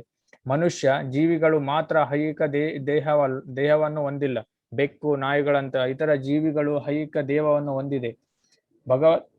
ಭಗವತ್ಪಾದಕನು ಬೆಕ್ಕು, ನಾಯಿ, ಮರು ಮುಂತಾಗಿ ಪ್ರತಿಯೊಬ್ಬರ ಬಗ್ಗೆಯೂ ಕರುಣಾಳವಾಗಿರುವನು. ಸಕಲ ಜೀವಿಗಳು ಅಂತಿಮವಾಗಿ ಈ ಐಹಿಕ ಜಂಜಾಟದಿಂದ ಮುಕ್ತಿಯನ್ನು ಪಡೆಯಬಹುದು. ಈ ರೀತಿ ಸಾಧುವು ಅವರನ್ನು ಉಪಚರಿಸುವನು. ಶ್ರೀ ಚೈತನ್ಯರ ಶಿಷ್ಯರಲ್ಲೊಬ್ಬರಾದ ಶಿವಾನಂದ ಸೇನರು ನಾಯಿಯನ್ನು ಅಲೌಕಿಕವಾಗಿ ಉಪಚರಿಸಿ ಅದಕ್ಕೆ ಮುಕ್ತಿ ನೀಡಿದರು. ಸಾಧುವಿನ ಸಂಘದಿಂದ ನಾಯಿಯು ಮುಕ್ತಿ ಪಡೆದ ಅನೇಕ ಘಟನೆಗಳಿವೆ. ಅದಕ್ಕೆ ಕಾರಣ ಸಾಧುವು ಸಕಲ ಜೀವಿಗಳ ಅನುಗ್ರಹಕ್ಕೆ ಅತ್ಯುನ್ನತ ಲೋಕೋಪಕಾರಕ ಕ್ರಿಯೆಯಲ್ಲಿ ತೊಡಗಿರುವನು. ಸಾಧುವಿಗೆ ಯಾರಲ್ಲೂ ದ್ವೇಷ ಇರುವುದಿಲ್ಲ. ಅನೇಕರು ಸಾಧುವಿನ ಬಗ್ಗೆ ದ್ವೇಷ ಪಡುತ್ತಾರೆ. ಈ ಜಗತ್ತು ಅಸ್ಪೃಶ್ಯತೆವಾಗಿದೆ. ಶತ್ರು ಮತ್ತು ಮಿತ್ರರಲ್ಲಿ ವ್ಯತ್ಯಾಸವೇನು? ನಡವಳಿಕೆಯಲ್ಲಿ ಇರುವ ವ್ಯತ್ಯಾಸ ಅದು. ಸಾಧುವು ಎಲ್ಲ ಬದ್ಧಾತ್ಮರಿಕ ಐಹಿಕ ಜಂಜಾಟದಿಂದ ಅಂತಿಮ ಬಿಡುಗಡೆ ದೊರೆಯುವಂತೆ ನಡೆದುಕೊಳ್ಳುತ್ತಾನೆ. ಆದ್ದರಿಂದ ಬದ್ಧಾತ್ಮನನ್ನು ವಿಮೋಚನೆಗೊಳಿಸುವಲ್ಲಿ ಸಾಧುವಿನಿಗಿಂತ ಹೆಚ್ಚಿನ ಗೆಳೆಯ ಬೇರೆ ಇಲ್ಲ. ಸಾಧುವು ಮೌನವಾಗಿರುವನು. ಮೌನವಾಗಿ ಶಾಂತವಾಗಿ ಧರ್ಮ ಗ್ರಂಥಗಳ ತತ್ವಗಳನ್ನು ಅನುಸರಿಸುವವನು. ಸಾಧು ಎಂದರೆ ಧರ್ಮ ಗ್ರಂಥಗಳ ತತ್ವಗಳನ್ನು ಅನುಸರಿಸುವವನು. ಅದೇ ಕಾಲಕ್ಕೆ ಭಗವಂತನ ಭಕ್ತನಾಗಿರುವನು. ಧರ್ಮ ಗ್ರಂಥಗಳ ತತ್ವಗಳನ್ನು ವಾಸ್ತವಿಕವಾಗಿ ಅನುಸರಿಸುವವನು ಭಗವಂತನ ಭಕ್ತನಾಗಿರಲೇಬೇಕು. ಏಕೆಂದರೆ ಎಲ್ಲಾ ಶಾಸ್ತ್ರಗಳು ದೇವೋತ್ತಮ ಪುರುಷನ ಆಜ್ಞೆಯನ್ನು ಪಾಲಿಸುವಂತೆ ನಮಗೆ ಉಪದೇಶಿಸುತ್ತವೆ. ಆದ್ದರಿಂದಲೇ ಸಾಧು ಎಂದರೆ ಧರ್ಮ ಗ್ರಂಥಗಳ ಕಟ್ಟಳೆಗಳನ್ನು ಅನುಸರಿಸುವವನು ಮತ್ತು ಭಗವಂತನ ಭಕ್ತನು. ಈ ಎಲ್ಲಾ ಗುಣ ಲಕ್ಷಣಗಳು ಭಗವಂತನಲ್ಲಿ ಪ್ರಧಾನವಾಗಿವೆ. ಭಕ್ತನು ದೇವತೆಗಳ ಎಲ್ಲಾ ಸದ್ಗುಣಗಳನ್ನು ಬೆಳೆಸಿಕೊಳ್ಳುವವನು. ಭಕ್ತನಲ್ಲದವನಾದರೆ ಶೈಕ್ಷಣಿಕವಾಗಿ ಅರ್ಹತೆಯುಳ್ಳವನಾಗಿರಬಹುದು, ಆದರೂ ವಾಸ್ತವವಾದ ಉತ್ತಮ ಅರ್ಹತೆಗಳನ್ನು ಅಲೌಕಿಕ ಸಾಕ್ಷಾತ್ಕಾರದ ಮಟ್ಟಕ್ಕೆ ಅನುಗುಣವಾದ ಗುಣಲಕ್ಷಣಗಳನ್ನು ಹೊಂದಿರುವುದಿಲ್ಲ. ಸೊ ಇಲ್ಲಿ ಬಂದ್ಬಿಟ್ಟು ಭಕ್ತನಾದ್ದರಿಂದ ಎಲ್ಲಾ ಸಹಿಷ್ಣುತೆಗಳನ್ನು, ಎಲ್ಲಾ ಕಷ್ಟಗಳನ್ನು ಸಹಿಸ್ಕೊಳ್ಳೇಬೇಕಾಗುತ್ತೆ. ಅದು ಆಕ್ಚುಲಿ ಅವ್ರಿಗೆ ಬಂದ್ಬಿಟ್ಟು ಕಷ್ಟ ಅಲ್ಲ, ಆಕ್ಚುಲಿ ಅವರ ಒಂದು ಕರ್ಮವನ್ನು ತೆಗಿಲಿಕ್ಕೋಸ್ಕರ, ನಮ್ಮನ್ನ ಅವರು ಶುದ್ಧಿ ಮಾಡ್ಲಿಕ್ಕೋಸ್ಕರ ದೇವರು ಆ ಒಂದು ನಮ್ಮನ್ನ ಸಂಕಷ್ಟಗಳಲ್ಲಿ ಸಿಲುಕಿಸ್ತಾರೆ. ಸೊ ಶಿಲ ಪ್ರಭುಪಾದರು ಹೇಳ್ತಾರೆ, ಇವಾಗ ನಾವೆಲ್ಲೋ ಒಂದು ಏನೋ ಒಂದು ಆಗ್ಬೇಕಾಗಿರುತ್ತೆ, ನಮ್ಮೊಂದು ದೊಡ್ಡ ಆಘಾತ ಆಗ್ಬೇಕಾಗಿರುತ್ತೆ. ಆದ್ರೆ ಭಕ್ತರುಗಳಿಗೆ ಆ ಒಂದು ಕಷ್ಟ ಚಿಕ್ಕದಾಗುತ್ತೆ. ಇನ್ನು ನಾವೆಲ್ಲೋ ಒಂದು ಸಾವನ್ನು ನೋಡ್ಬೇಕಾಗಿರುತ್ತೆ, ಅದು ನಮ್ದೆಲ್ಲೋ ಒಂದು ಚಿಕ್ಕದಾಗಿ ಒಂದು ನಮ್ಗೆ ಬೆರಳೇನೋ ಕಟ್ಟಾಗ್ಬೋದು, ಎಲ್ಲೋ ಯಾವ್ದೋ ಒಂದು ರೀತಿಯ ಅದು ನಾವು ಬೆರಳು ಕಟ್ಟಾಗಿದೆ, ಇದ್ಯಾಗೆ ನಾನು ದೇವರ ಒಂದು ನಾಮಸ್ಮರಣೆಯಲ್ಲಿ ತೊಡಗಿದಾಗ ನಾನು ಭಕ್ತನಾದ್ಮೇಲೆ ದೇವ್ರ ಯಾಕೆ ನನಗೆ ಕಷ್ಟ ಕೊಡ್ತಾರೆ ಅಂತ ಅವ್ರು ಯಾವತ್ತು ಕಂಪ್ಲೇಂಟ್ ಮಾಡೋದಿಲ್ಲ. ಅದು ಕಷ್ಟನೇ ಅಲ್ಲ. ಆಕ್ಚುಲಿ ನಾವು ಯಾವ ತರ ನಾವು ದೇವ್ರನ್ನ ಪ್ರಾರ್ಥನೆ ಮಾಡ್ಬೇಕು ನೋಡಿದ್ರೆ, ನನಗೆ ಇನ್ನ ಬಹಳ ಕಷ್ಟ ಬರ್ಬೇಕಾಗಿತ್ತು, ಸೊ ದೇವರ ಒಂದು ಅನುಗ್ರಹದಿಂದ ಒಂದು ಚಿಕ್ಕದಾಗಿ ಏನೋ ಒಂದು ನನ್ನ ಚಿಕ್ಕದ ಒಂದು ಕಷ್ಟದಲ್ಲಿ ನನ್ನ ತೊಡಗಿಸ್ತಾರೆ. ಆ ಒಂದು ಕಷ್ಟ ಯಾಕಂದ್ರೆ ನಮ್ಮನ್ನು ಶುದ್ಧಿ ಮಾಡ್ಲಿಕ್ಕೋಸ್ಕರ ದೇವರು. ಯಾಕಂದ್ರೆ ನೋಡಿ, ದೇವರಲ್ಲಿ ಹೋಗ್ಲಿಕ್ಕೆ ಅಷ್ಟು ಈಸಿ ಅಲ್ಲ, ಅಷ್ಟೇ ಈಸಿ ಇದೆ ಒಂದು ಕಲಿಯುಗದಲ್ಲಿ. ಈ ಒಂದು ಸುಲಭವಾದ ಮಾರ್ಗ ಏನಂದ್ರೆ ಹರಿನಾಮ ಹರಿನಾಮ ಹರಿನಾಮ ಇವ ಕೇವಲಂ ಕಲೋ ನಾಸ್ತೇವ ಗತಿರನ್ಯತ. ಎಷ್ಟು ಈಸಿ ಅಂದ್ರೆ ಈ ಕಲಿಯುಗದಲ್ಲಿ ಹರಿನಾಮ ಹರಿನಾಮ ಹರಿನಾಮ ಇವ ಕೇವಲಂ. ಕಲಿಯುಗದಲ್ಲಿ ಈ ಒಂದು ಮಂತ್ರ ಹರಿನಾಮ ಅಂದ್ರೆ ನಾವು ನೋಡಿ ಹರೇ ಕೃಷ್ಣ ಜಪ ಮಾಡ್ತೀವಲ್ಲ, ಹರೇ ಕೃಷ್ಣ ಕೃಷ್ಣ ಕೃಷ್ಣ ಹರೇ ಹರೇ, ಹರಿ ರಾಮ ರಾಮ ರಾಮ ಹರೇ ಹರೇ. ಸೊ ನಾವೊಂದು ಈ ಜಪ ಮಾಡ್ತೀವಿ, ಬಟ್ ಈ ಕಲಿಯುಗದಲ್ಲಿ ಅಷ್ಟು ಈಸಿ, ಬಟ್ ಅಷ್ಟೇ ಕಷ್ಟ. ಅಷ್ಟು ಕಷ್ಟದಲ್ಲಿ ಕೃಷ್ಣರು ಇದೊಂದು ಹೇಳ್ತಾರೆ, ಬಹಳ ನಾನು ಒಂದು ಈಸಿಯಾದ ಮೆಥಡ್. ಇಲ್ಲಿ ನೋಡಿ ಚೈತನ್ಯ ಮಹಾಪ್ರಭು ಹೇಳ್ತಾರೆ, ಇಲ್ಲಿ ಶ್ಲೋಕದಲ್ಲಿ ಹೇಳ್ತಾರೆ, for the spiritual progress, so in this age there is no alternative, the holy name of the Lord. ಅವ್ರು 3 ಸಲ ಇಲ್ಲಿ ಒಂದು ರಿಪೀಟ್ ಮಾಡಿದ್ದಾರೆ, ನಾಸ್ತೇವ ಗತಿರನ್ಯತ. ಅನ್ಯತ ಅಂದ್ರೆ ಬೇರೆ ಒಂದು ಮಾರ್ಗ ಇಲ್ಲ, ಬೇರೆ ಒಂದು ಮಾರ್ಗ ಈ ಕಲಿಯುಗದಲ್ಲಿ ನಾವು ಸಂತೋಷವಾಗಿರ್ಲಿಕ್ಕೆ ಒಂದೇ ಒಂದು ಮಾರ್ಗ, ಅದು ಬಂದ್ಬಿಟ್ಟು ಹರೇ ನಾಮ, ಕೃಷ್ಣರ ಒಂದು ನಾಮಸ್ಮರಣೆ. ಹರೇ ಕೃಷ್ಣ ಕೃಷ್ಣ ಕೃಷ್ಣ ಹರೇ ಹರೇ, ಹರೇ ರಾಮ ರಾಮ ರಾಮ ಹರೇ ಹರೇ. ಈ ಒಂದು ಜಪ ಒಂದು ಮಂತ್ರ ಮಾಡಿದ್ರೆ ಎಲ್ಲಾ ಕಷ್ಟಗಳಿಂದ ಕೃಷ್ಣರು ನಮ್ಮನ್ನ ಎಲ್ಲ ಒಂದು ಹೊರಗಡೆ ಕಳಿಸ್ತಾರೆ. ಇದು ನೀವು 7, 10, 18 you can go to Bhagavatam, Srimad Bhagavatam.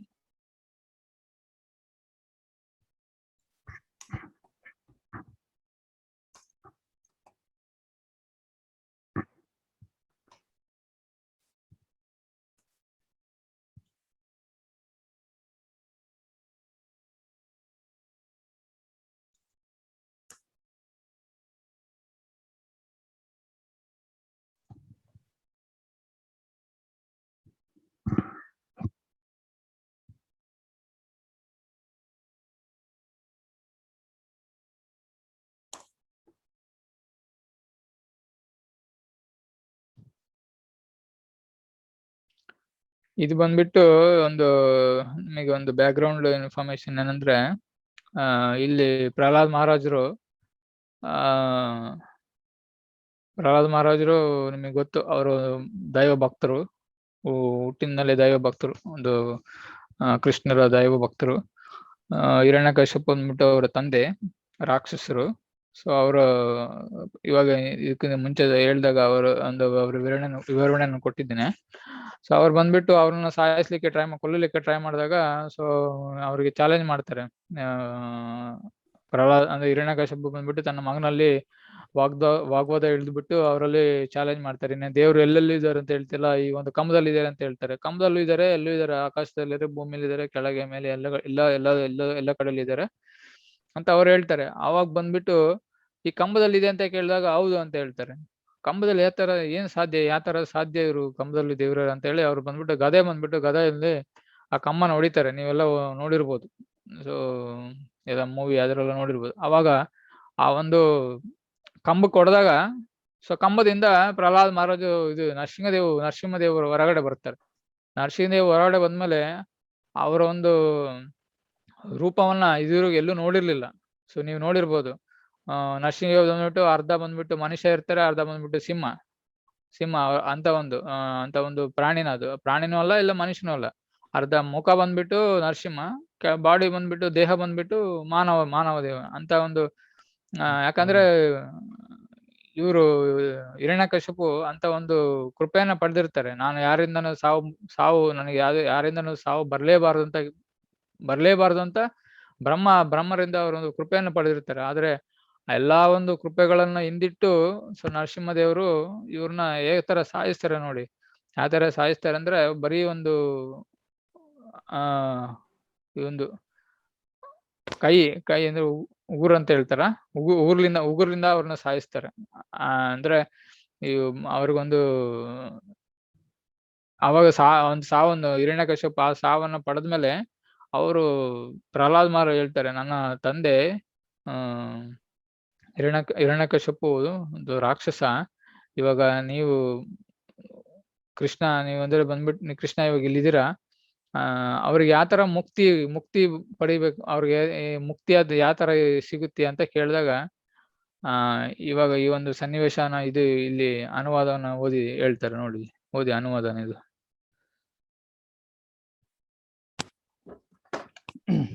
ಅನುವಾದ.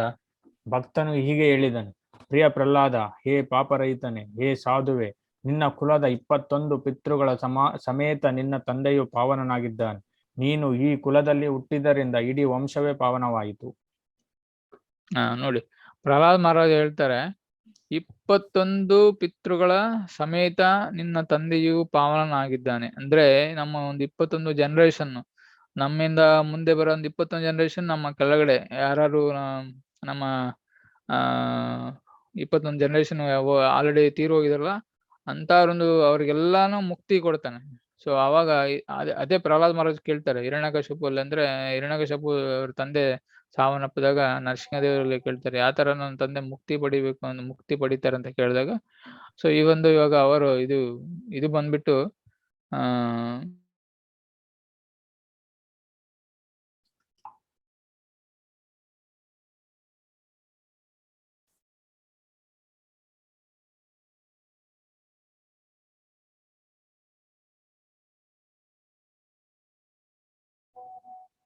3 ಸಕಲ ಎಂದರ್ಥ. ವ್ಯಕ್ತಿಯು ಕುಟುಂಬದಲ್ಲಿ 4-5 ತಲೆಮಾರುಗಳ ಹಿಂದೆ, ಅಂದರೆ ಮುತ್ತಾತ ಅಥವಾ ಮುತ್ತಾತನ ತಂದೆಯವರೆಗೆ ಎಣಿಸಬಹುದು. ಆದರೆ ಭಗವಂತನು ಇಲ್ಲಿ 21 ಜನ ಪಿತೃಗಳನ್ನು ಹೇಳಿರುವುದರಿಂದ ಈ ವರವು ಇತರ ಕುಟುಂಬಗಳಿಗೂ ವಿಸ್ತರಿಸುತ್ತದೆ ಎಂಬುದನ್ನು ಸೂಚಿಸುತ್ತದೆ. ವ್ಯಕ್ತಿಯು ಈಗ ಹುಟ್ಟಿರುವ ಕುಟುಂಬಕ್ಕೆ ಮುಂಚೆ ಅವರು ಇತರ ಕುಟುಂಬಗಳಲ್ಲೂ ಹುಟ್ಟಿರಬೇಕು. ಹೀಗೆ ವೈಷ್ಣವನೊಬ್ಬನು ಒಂದು ಕುಟುಂಬದಲ್ಲಿ ಹುಟ್ಟಿದರೆ ಭಗವಂತನ ಕೃಪೆಯಿಂದ ಅವನು ತನ್ನ ಕುಟುಂಬಗಳನ್ನು ಪಾವನಗೊಳಿಸುತ್ತಾನೆ. ಮಾತ್ರವಲ್ಲ, ತನ್ನ ಪೂರ್ವ ಜನ್ಮಗಳ ಕುಟುಂಬಗಳನ್ನು ಉದ್ಧರಿಸುತ್ತಾನೆ. ಅಂದ್ರೆ ನಾವು ಈ ಜೀವಿ, ನಮ್ಮ ಒಂದು ಆತ್ಮ ಅಂದ್ರೆ ನಾವು ಇಲ್ಲಿ ಹುಟ್ಟಿದಾಗ, ಈ ಜಗತ್ತಿನಲ್ಲಿ ಹುಟ್ಟಿದಾಗ ನಾವು ಒಂದು ಕುಟುಂಬಕ್ಕೆ ಅನ್ವಯವಾಗಿರ್ತೀವಿ. ಆದ್ರೆ ಈ ಒಂದು ಆತ್ಮ ಬಂದ್ಬಿಟ್ಟು ಎಣಿಸೋಕ್ಕಾಗೋದಿಲ್ಲ. ಅಷ್ಟೊಂದು ಸಲ ನಾವೊಂದು ಜನ್ಮವನ್ನು ಪಡೆದಿರ್ತೇವೆ. ಅಂತ ಒಂದು ಕುಟುಂಬಗಳಿಗೂ ಸೊ ಒಬ್ಬ ವೈಷ್ಣವ ಆಗುವುದರಿಂದ, ಸೊ ಅದಕ್ಕೆ ನರಸಿಂಹದೇವ್ ಹೇಳ್ತಾರೆ, ನೀವು ಒಂದು ವೈಷ್ಣವ ಆಗಿದ್ರಿಂದ ನೀನು 21 ಜನರೇಷನ್ 21 ತಲೆಮಾರುಗಳು ಸೊ ಎಲ್ಲರೂ ಎಲ್ಲಾ ಪಾಪಗಳಿಂದ ಪಾವನನಾಗುತ್ತಾರೆ ಅಂತ ಹೇಳ್ತಾರೆ. ಸೊ ಅದಕ್ಕೋಸ್ಕರ ನೋಡಿ ಎಷ್ಟು ಬಹಳ ಸೊಗಸಾಗಿ ಹೇಳಿದ್ದಾರೆ. ಅಂದ್ರೆ ನಮ್ಮ ಒಂದು ಜೀವನದ ಒಂದು ಅರ್ಥ ಏನಂದ್ರೆ, ನಾವು ದೇವರ ಒಂದು ಭಕ್ತರಾಗ್ಬೇಕು. ಭಕ್ತರಾದ್ರೆ ಅವ್ರಿಗೆ ಯಾವ ಒಂದು ಕಷ್ಟನೂ ಇರೋದಿಲ್ಲ. ಕಷ್ಟ ಅನ್ನೋದು ಅವ್ರಿಗೆ ಇರೋದೇ ಇಲ್ಲ. ಕಷ್ಟ ಇದ್ರೂನು ಅವ್ರ ಕಷ್ಟ ಅಂತ ಹೇಳೋದಿಲ್ಲ. ಕಷ್ಟ ಯಾಕೆ ಹೇಳಲ್ಲ ನೋಡಿ, ನೀವು ಒಂದು ಎಕ್ಸಾಂಪಲ್ ತಗೊಳ್ಳಿ. ಇಲ್ಲಿ ಪ್ರಹ್ಲಾದ್ ಮಹಾರಾಜ್ ಅವ್ರ ಕಷ್ಟನೇ ಅವ್ರಿಗೆ ಯಾವಾಗ್ಲೂ 24 ಗಂಟೆ ದೇವರ ನಾಮಸ್ಮರಣೆ ಮಾಡ್ತಾ ಇದ್ರು. ನೀವೊಂದು ಯೇಸು ಅಂತ ತಗೊಳ್ಳಿ, ಇಲ್ಲಾಂದ್ರೆ ಹರಿದಾಸ್ ಠಾಕೂರ್ ತಗೊಳ್ಳಿ, ಇವಾಗ ಪಾಂಡವರನ್ನ ತಗೊಳ್ಳಿ. ಎಷ್ಟು ಜನ ನಮ್ಮ ಒಂದು ನಿದರ್ಶನಗಳು ನೋಡಿ, ಅವ್ರ ನಿದರ್ಶನಗಳನ್ನ ನಮ್ಮ ಜೀವನದಲ್ಲಿ ಅಳವಡಿಸ್ಕೋಬೇಕು. ಆ ಒಂದು ಅಳವಡಿಸ್ಕೊಂಡಾಗ ನಮಗೆ ಒಂದು ಕಷ್ಟನೇ ಅನ್ಸೋದಿಲ್ಲ. ನೀವು ಕ್ವಶನ್ಗೆ ಹೋಗಿ.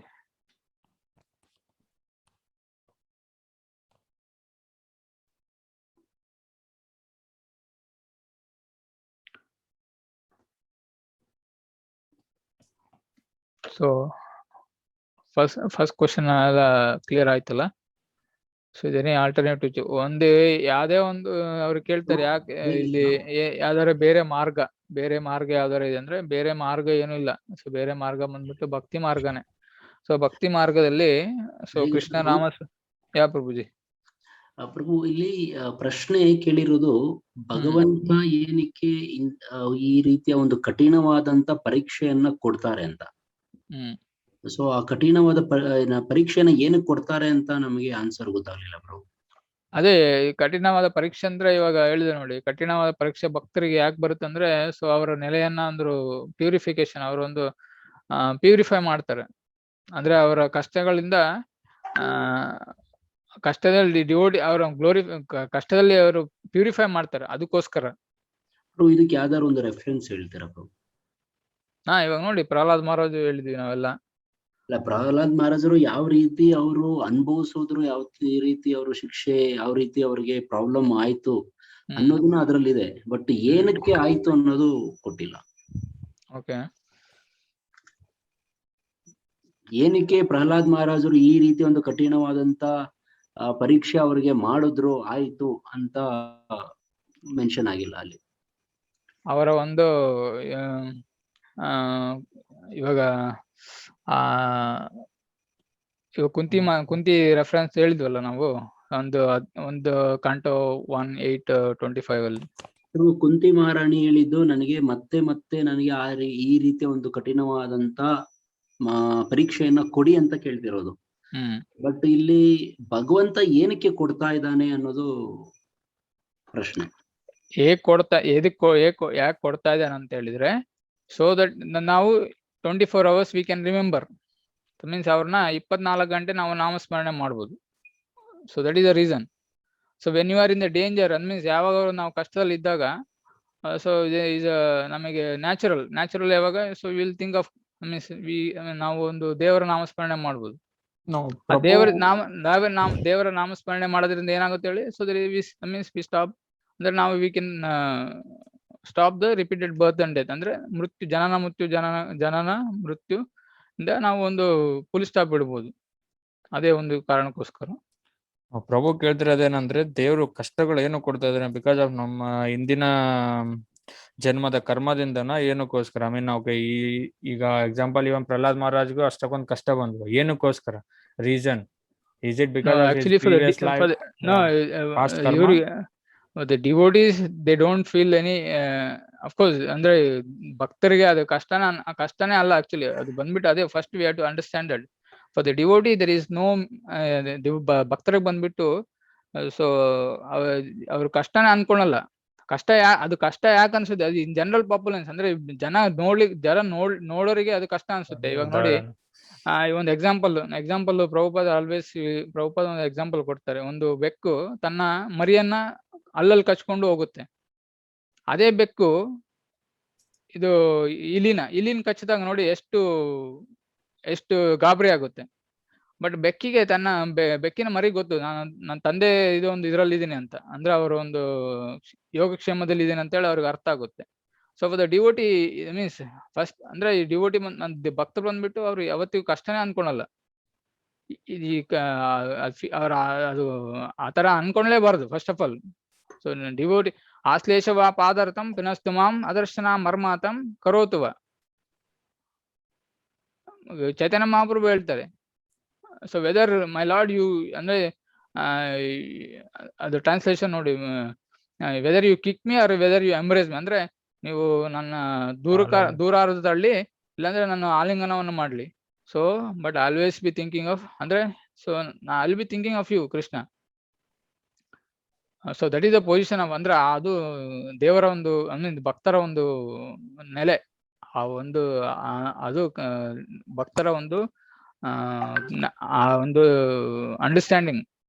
ಸೊ ಆ ಒಂದು ಅಂಡರ್ಸ್ಟ್ಯಾಂಡಿಂಗ್ ಅಲ್ಲಿ ಅವ್ರ ಫ್ಯಾಮಿಲಿ ಇವಾಗ ಅದಕ್ಕೆ ಹೇಳ್ದ ಅಂತ ಡಿವೋಟಿ ಫ್ಯಾಮಿಲಿ ಆತರ ಸಫರ್ ಆಗೋದಿಲ್ಲ. ಅದಕ್ಕೋಸ್ಕರ ಒಂದು ಪ್ರಹ್ಲಾದ್ ಮಹಾರಾಜ್ ಒಂದು ಎಕ್ಸಾಂಪಲ್ ಕೊಟ್ಟಿದ್ದು. ಯಾಕಂದ್ರೆ ಅವ್ರು ಹೇಳ್ತಾರೆ ಜಸ್ಟ್ ಅಂದ್ರೆ ನಾವು ಒಂದು ಜಸ್ಟ್ ವೈಷ್ಣವ ಆಗ್ಬಿಟ್ರೆ ಆ ವೈಷ್ಣವ 21 ಜನರೇಷನ್ ವರೆಗೂ 21 ಜನರೇಷನ್. ಇವಾಗ you can go to okay, for your exact question, there is the Bhagavatam, there is the answer 10:14. Can go to the 10:14.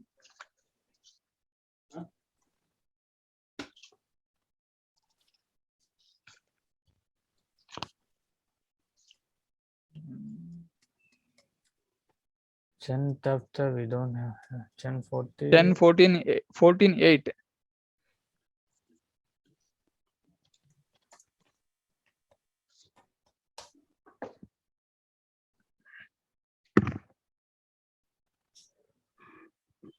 ಇದು ಕನ್ನಡದಲ್ಲಿ ಇಲ್ವಾ ಇದು? ಇಲ್ಲ, ಕನ್ನಡ ಇಲ್ಲ. ಪ್ರಭುಜಿ, ನಿಮ್ಗೆ ಎಕ್ಸಾಕ್ಟ್ ಆನ್ಸರ್ ಆಕ್ಚುಲಿ ಇದು Prabhupada so many times actually quoted. So my dear Lord, one who honestly waits for you to bestow your causeless mercy upon him, all the while patiently suffering the reactions of his past misdeeds and offering you respectable obeisances with his heart, words and the body, is surely eligible for liberation, and for it has become his rightful claim. ಇಲ್ಲಿ ನೋಡಿ ಕೃಷ್ಣ ಹೇಳ್ತಾರೆ, so ಅವನು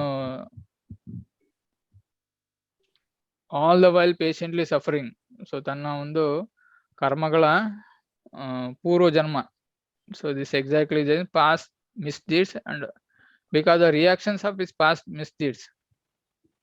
so ಒಂದು ಪೂರ್ವ ಜನ್ಮಗಳ ಒಂದು ಕರ್ಮಗಳಿಂದ, so even may what we call that, ಇದನ್ನ ನಾವೇನೋ ಸಫರಿಂಗ್ ಅಂತ ಅನ್ಕೊಂತೀವಲ್ಲ, ಅದು ಒಂದು ಸಫರಿಂಗ್ ಅಲ್ಲ ಭಕ್ತರಿಗೆ, but is because of this past misdeeds.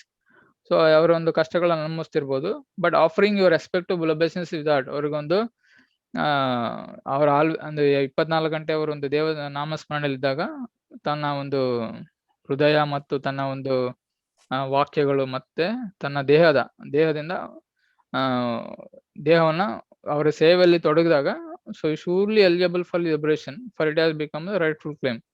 So ನಿಮ್ಗೆ ಒಂದು ಇಂಗ್ಲಿಷ್ ಅಲ್ಲಿ ಇದು ಪರ್ಪಟ್ ಪ್ರಭುಪಾದ ಕ್ಲೀನಾಗಿ ಹೇಳ್ತಾರೆ. So if you can read Prabhuji.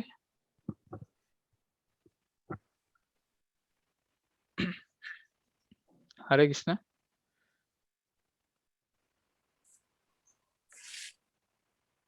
Hare Krishna ಪ್ರಭು.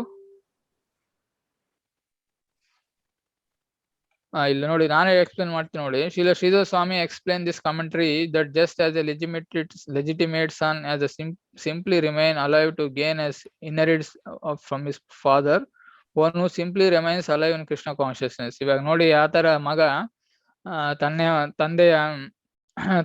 ತಂದೆಯ ಒಂದು ಆಸ್ತಿಯನ್ನ ಅನುಭವಿಸ್ತಾನೋ ಅದೇ ತರ. ಸೊ ನಾವೊಂದು ಈ ಒಂದು ಕೃಷ್ಣ ಒಂದು ಪ್ರಜ್ಞೆಯಲ್ಲಿ ನಾವೊಂದು ರೂಲ್ಸ್ ಅಂಡ್ ರೆಗ್ಯುಲೇಷನ್ಸ್, ಭಕ್ತಿ ಯೋಗದ ಒಂದು ರೂಲ್ಸ್ ಅಂಡ್ ಮತ್ತೆ ರೂಲ್ಸ್ ರೆಗ್ಯುಲೇಷನ್ಸ್ ಫಾಲೋ ಮಾಡ್ತಾ ಇದ್ರೆ, ಸೊ ದೇವರ ಅನುಕಂಪ ಅದಷ್ಟಕ್ಕಾಗಿ ಈಸಿಯಾಗಿ ಬರುತ್ತೆ. ಸೊ ಆ ಅನುಗ್ರಹ ಪಡೆದ್ಮೇಲೆ ನಾವು ಅವರ ಒಂದು ದೇವಲೋಕಕ್ಕೆ ಹೋಗ್ಬೋದು. The word Susamukshmana indicates that a devotee honestly waits for the mercy of Supreme Lord even while suffering the painful effects of the previous sinful activities. ಇಲ್ಲಿ ಹೇಳ್ತಾರೆ, ಸೊ ಅವ್ರು ಕೇಳಿದ ಕ್ವಶನ್ ಎಕ್ಸಾಕ್ಟ್ ಆಗಿ ಇಲ್ಲಿ ಹೇಳ್ತಾರೆ ನೋಡಿ. ಅವನು ತನ್ನ ಪೂರ್ವ ಜನ್ಮ ಕರ್ಮಗಳಿಂದ ತಮ್ಮ ಪಾಪಗಳ ಒಂದು ರಿಯಾಕ್ಷನ್ ಅನುಭವಿಸ್ತಾ ಇರ್ತಾರೆ. So Lord Krishna explains in Bhagavad Gita the devotee who fully surrenders unto him is no longer liable to suffer the reactions of his previous karma. ಯಾವಾಗ ಅದಕ್ಕೆ ಹೇಳ್ತಾರೆ ಕೃಷ್ಣರು, ಸರ್ವಧರ್ಮಾನ ಪರಿತ್ಯಾಜ ಮಾಮೇಕಂ ಶರಣಂ ವ್ರಜ ಹಂ ತ್ವಾ ಸರ್ವ ಪಾಪ್ಯಭ್ಯೋ ಮೋಕ್ಷ ಸ್ವಾಮಿ ಮಾ ಶುಚಃ. ಇದ್ದೇನೆ ಭಗವದ್ಗೀತಾ ಅಂದ್ರೆ ಆಮೇಲೆ ನೋಡ್ಬೋದು ಅದು ಒಂದು ಎಕ್ಸ್ಪ್ಲನೇಷನ್. ಇಲ್ಲಿ ಹೇಳ್ತಾರೆ ಭಗವದ್ಗೀತಾ, ಯಾರಾದ್ರೂ ಅವ್ರಿಗೆ ಸರೆಂಡರ್ ಆದ್ರೆ ಈ no longer liable to suffer the reactions of his previous karma. So ಅವರು ಅದಕ್ಕೋಸ್ಕರ ನಾವು ದೀಕ್ಷೆ ಪಡೆದಾಗ ನೋಡಿ, ಸೊ ದೀಕ್ಷೆ ಪಡೆದಾಗ ಸೊ ಆಚಾರ್ಯರು ಗುರುಗಳು ತಮ್ಮ ಒಂದು ಕರ್ಮಗಳನ್ನೆಲ್ಲ ತಗೊಂಡ್ಬಿಡ್ತಾರೆ. ಎಲ್ಲ ನಮ್ಮ ಒಂದು ಪೂರ್ವ ಜನ್ಮಗಳ ಕರ್ಮ ಅದಕ್ಕೋಸ್ಕರ ಹೇಳಿದ್ದು. ಅದೇ ಡಿವೋಟಿ ಆಗಿ ವೈಷ್ಣವರ ಆದ್ಮೇಲೆ ಸೊ ಅವ್ರಿಗೆ ಯಾವ ಕರ್ಮನದೇ ಇರೋದಿಲ್ಲ. ಈ no longer liable to suffer, ಅಂದ್ರೆ ಅವ್ರಿಗೆ ಒಂದು ಕರ್ಮ ಒಂದು ಯಾವೊಂದು ಎಫೆಕ್ಟ್ ಇರಲ್ಲ. ಇವಾಗ ನೋಡಿ, ಇವಾಗ ಫ್ಯಾನ್ ಆನ್ ಮಾಡಿರ್ತೀರ, ಕೆಲವೊಂದು ಆಫ್ ಮಾಡ್ತೀರಾ. ಆಫ್ ಮಾಡಿದ್ಮೇಲೆ ನೋಡಿ ಅದು ಒಂದು ಸಮಯ ಬೇಕಾಗುತ್ತೆ ಅದು ಬಂದು ನಿಂತ್ಕೊಳ್ಲಿಕ್ಕೆ. ಆ ಒಂದು ಮೊಮೆಂಟಮ್ ಅಷ್ಟೇ, ಆ ಮೊಮೆಂಟಮ್ ಇರೋವರೆಗೂ ಅಷ್ಟೇ ಅದು, ಆಮೇಲೆ ಅದು ನಿಂತು ಹೋಗುತ್ತೆ. ಅದಕ್ಕೋಸ್ಕರ ನಾವೊಂದು ಇಲ್ಲಿ ನೆಕ್ಸ್ಟ್ ಎಕ್ಸ್ಪ್ಲೇನ್ ಮಾಡ್ತಾರೆ. However, because in this mind a devotee may still maintain the remnants of his previous sinful mentality. ಅದಕ್ಕೋಸ್ಕರ ಇಲ್ಲಿ ಕರೆಕ್ಟ್ ಆಗಿ ಹೇಳ್ತಾ ನೋಡಿ. ಆದ್ರೂ ಭಕ್ತರು ಆದ್ಮೇಲೂ ನಾವು ಒಂದು ಪೂರ್ವ ಜನ್ಮದ ಕರ್ಮಗಳನ್ನ, ನಾವು ಒಂದು ಅಭ್ಯಾಸಗಳನ್ನ ನಾವು ತೊಲಗಿಸ್ಕೋಬೇಕು. ತೊಲಗಿಸ್ಕೊಂಡ್ಲಿಲ್ಲ ಅಂದ್ರೆ ಏನಾರು ಸ್ವಲ್ಪ devotee may still remain maintain the remnants, ಸ್ವಲ್ಪ ಆ ಒಂದು ಅಭ್ಯಾಸಗಳನ್ನು ಇನ್ನೂ ತನ್ನ ಮೈಂಡ್ ಅಲ್ಲಿ ಇದ್ರೆ, the lord removes the last vestiges of the enjoying the spirit by giving him devotee punishments that may sometimes resemble sinful reactions. ಇಲ್ಲಿ ನೋಡಿ, ಆ ನಮ್ಮನ್ನು ಪ್ಯೂರಿಫೈ ಮಾಡ್ಲಿಕ್ಕೆ ಸೊ ಆ ಒಂದು ನಮಗೆ ಒಂದು ದುರಾಭ್ಯಾಸಗಳ ಒಂದು ಚಟಗಳಿಂದ ಇನ್ನೂ ಇದ್ರೆ, ಡಿವೋಟಿ ಆದ್ಮೇಲೂ, ನಾವು ಭಕ್ತರಾದ್ಮೇಲೂ ಇದ್ರೆ, ಸೊ ಈ will enjoying spirit by giving him the devotee punishments. So he will give some punishments. That's why ಅವರು ಒಂದು ಎಕ್ಸಾಂಪಲ್ ಕೊಟ್ಟೆ. ನಾವೇನೋ ಒಂದು ದೊಡ್ಡ ಒಂದು ಆಘಾತದಲ್ಲಿ ತೊಡಗಿಕೊಳ್ಬೇಕಾಗಿರುತ್ತೆ, ಆದ್ರೆ ಬಟ್ ಕೃಷ್ಣ ಬಂದ್ಬಿಟ್ಟು ಚಿಕ್ಕ ಒಂದು ಕಷ್ಟಗಳನ್ನು ಕೊಡ್ತಾರೆ. The purpose of entire creation of God is to rectify the living entities tendency to enjoy without the Lord. So ನಮಗ್ ಬಂದ್ಬಿಟ್ಟು ನಾವು ಆತ್ಮ ಬಂದ್ಬಿಟ್ಟು ದೇವರ ಒಂದು ನಾಮಸ್ಮರಣೆಯನ್ನ ಮಾಡ್ದಲೆ ಸೊ ಈ ಭೌತಿಕ ಜಗತ್ತನ್ನು ಅನುಭವಿಸ್ಬೇಕು ಅಂತ ನಾವು ಅದಕ್ಕೋಸ್ಕರ ಬಂದಿರ್ತೀವಿ ನಾವು. And therefore the particular punishment given for a sinful activity is specifically designed to curtail the mentality that produced the activity. So ಆ ಒಂದು ಪರ್ಟಿಕ್ಯುಲರ್ ಒಂದು ಕಷ್ಟ ಏದಾದ್ರು ನಮ್ಮ ಭಕ್ತರಿಗೆ ಬಂದ್ರೆ ಅಂದ್ರೆ ಸೊ ಅದನ್ನ ಅವರು ರೆಕ್ಟಿಫೈ ಮಾಡ್ಕೋಬೇಕು. ಅವ್ರಿಗೆ ಒಂದು ಸಾಕ್ಷಾತ್ಕಾರ ಆಗ್ಬೇಕು, ರಿಯಲೈಸೇಷನ್ ಬರ್ಬೇಕು. ನಾನು ಯಾಕೆ ಭಕ್ತನ ಆದ್ಮೇಲೂ ಸೊ ಈ ಒಂದು ರಿಯಾಕ್ಷನ್ ನನಗೆ ಆಗ್ತಾ ಇದೆ ಅಂದ್ರೆ, ಸೊ ಆ ಒಂದು ರೆಕ್ಟಿಫೈ ಮಾಡ್ಲಿಕ್ಕೆ ಇನ್ನ ಏನಾದ್ರೂ ಒಂದು ಪೂರ್ವ ಅಭ್ಯಾಸಗಳ ದುರಭ್ಯಾಸಗಳನ್ನ ಮಾಡ್ತಾ ಇದ್ರೆ ಆ ಒಂದು ನಮ್ಮನ್ನ ಸಾಕ್ಷಾತ್ಕಾರ ಆಗ್ಲಿಕ್ಕೆ ಸೊ ದೇವರು ಆ ಕಷ್ಟಗಳನ್ನು ಕೊಡ್ತಾರೆ.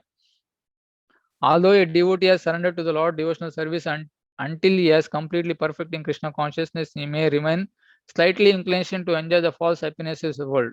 ಅಂದ್ರೆ ಎಲ್ಲಿವರೆಗೂ ನಾವು ಕಂಪ್ಲೀಟ್ ಆಗಿ ಸರೆಂಡರ್ ಆಗಲ್ವೋ ಅಲ್ಲಿವರೆಗೂ ದೇವರ ಸೊ ಅಂದ್ರೆ ಈ ಕಷ್ಟಗಳ ಒಂದು reaction so we are not to face, ಅಂದ್ರೆ ಅಲ್ಲಿವರೆಗೂ ನಾವು ಅನುಭವಿಸಲೇಬೇಕಾಗುತ್ತೆ. The Lord therefore creates a particular situation to eradicate the remaining enjoying spirit. ಆ ಕಷ್ಟ ಯಾಕೆ ಬರುತ್ತೆ ನೋಡಿ, ಆ ಒಂದು particular situation to eradicate the remaining, ಅಂದ್ರೆ ಆ ಒಂದು ಅಭ್ಯಾಸ ಇರುತ್ತಲ್ಲ, ಆ ಅಭ್ಯಾಸ ನಮ್ಮಲ್ಲಿ ಕಂಪ್ಲೀಟ್ ಆಗಿ ತೊಲಗಿಸ್ಲಿಕ್ಕೋಸ್ಕರ ಸೊ ಈ ಕ್ರಿಯೇಟ್ಸ್ ದಟ್ ಸಿಚುವೇಶನ್, ಆ ಒಂದು ಸಿಚುವೇಶನ್ ನಮ್ಗೆ ಕ್ರಿಯೇಟ್ ಮಾಡ್ತಾರೆ. The Lord therefore creates a particular situation to eradicate the remaining enjoyment spirit. This unhappiness suffered by a sincere devotee is not technically a karmic reaction. It is rather the Lord's special mercy for inducing the devotee to completely let go of the material world and return home back to God. ಇದಕ್ಕಿಂತ ಮುಂಚೆ explain ಮಾಡಿದೆ, ಅದೇ ಡಿವೋಟಿಗೆ ಅಂದ್ರೆ ಕಷ್ಟನೇ ಅಲ್ಲ. ಅದಕ್ಕೋಸ್ಕರ ಅಷ್ಟಕ್ಕೊಂದು example ಎಲ್ಲ ಕೊಟ್ಟಿದ್ದೆ, ಅವ್ರಿಗೆಲ್ಲ ಕಷ್ಟನೇ ಅಲ್ಲ. ಸೊ ಆ ಕಷ್ಟ ಏನಂದ್ರೆ ಟು ಕಾರ್ಮಿಕ್ ರಿಯಾಕ್ಷನ್, ಏನೋ ಒಂದು ಕರ್ಮ ಒಂದು ರಿಯಾಕ್ಷನ್ ಏನೋ ಇದ್ರೆ ಅವರು ದೇವರ ಒಂದು ಸ್ಪೆಷಲ್ ಮರ್ಸಿ ಅಂತ ಹೇಳ್ತಾರೆ ನೋಡಿದ್ವಿ. ಸೊ ಕೃಷ್ಣರ ಒಂದು ಸ್ಪೆಷಲ್ ಮರ್ಸಿ, ಅವರೊಂದು ಸ್ಪೆಷಲ್ ಅನುಗ್ರಹ ಒಂದು ಭಕ್ತರಿಗೆ, ಸೊ ದಟ್ ಏನೋ ಒಂದು ಎಲ್ಲಾ ಅಭ್ಯಾಸಗಳನ್ನು ತೊಲಗಿಸ್ಬಿಟ್ಟು he will bring home back to Godhead. ಅವ್ರನ್ನ ವೈಕುಂಠ ಕರ್ಕೊಂಡು ಹೋಗೋಕ್ಕೋಸ್ಕರ ಅವರೊಂದು ಅಭ್ಯಾಸಗಳನ್ನು ತೊಲಗಿಸ್ಲಿಕ್ಕೋಸ್ಕರ ಸೊ ಅಂತ ಕಷ್ಟಗಳಲ್ಲಿ ಅವ್ರನ್ನ ಹಾಕ್ತಾರೆ. The sincere devotee, unless he desires to go back to the Lord's abode, therefore he willingly accepts the Lord's merciful punishment and continues offering respects and obeisance to the Lord with the heart, words and body. Such a bona fide servant of the Lord, considered all his hardship a small price to pay for gaining the personal association of the Lord, certainly becomes a legitimate son of the God, as indicated here by the words Daya Bhag. Just as one cannot approach the sun without becoming fire, one cannot approach the Supreme Lord Lord Krishna without undergoing the rigid purificatory process which may appear like suffering, but which in fact is a curative treatment administered by the personal hand of the Lord. ಇವಾಗ ನೋಡಿ, ಒಂದು ಯಾರೋ patient, ಅವರಿಗೊಂದು operation ಮಾಡ್ಬೇಕಾಗುತ್ತೆ. Operation ಇವಾಗ ಯಾರೋ ಒಂದು ದೇಹದಲ್ಲಿ ಒಂದು ಗುಂಡಿದೆ, ಆ ಗುಂಡಿರೋರ್ಗು ಗುಂಡು ಹೋದ್ಮೇಲೆ ನೋವಿರುತ್ತೆ, ಬಟ್ ಆ ಗುಂಡನ್ನ ಹೊರಗಡೆ ತೆಗಿಬೇಕಾದ್ರೆ ಬಹಳ ಪೇನ್ ಆಗುತ್ತೆ. ಆ ಬಹಳ ಪೇನ್ ತೆಗಿಬೇಕಾಗುತ್ತೆ. ಆ ಪೇನ್ ಆಗುತ್ತೆ ಅಂತೇಳಿ ನಾವು ತೆಗಿಲೇ ಇದ್ರೆ ಇನ್ನ ಬಹಳ ಕಷ್ಟ ಆಗುತ್ತೆ.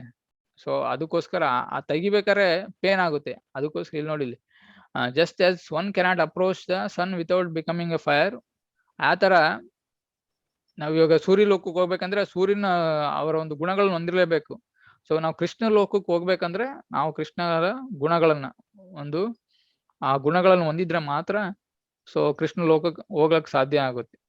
ಸೊ ಅದಕ್ಕೋಸ್ಕರ ಸೊ ಕೃಷ್ಣರು ನಮ್ಮನ್ನ ಈ ಕಷ್ಟಗಳಲ್ಲಿ ಭಕ್ತರನ್ನ ಕಷ್ಟಗಳಲ್ಲಿ ತೊಡಗಿಸ್ಮೇಲೆ ಅವರು ಯಾವತ್ತೂ ಕೈ ಬಿಡಲ್ಲ.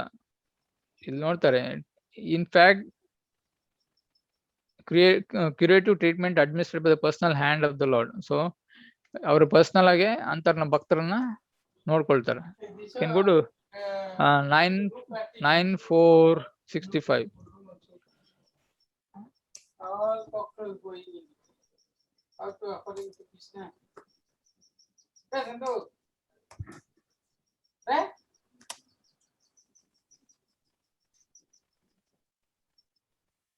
Ask the boss.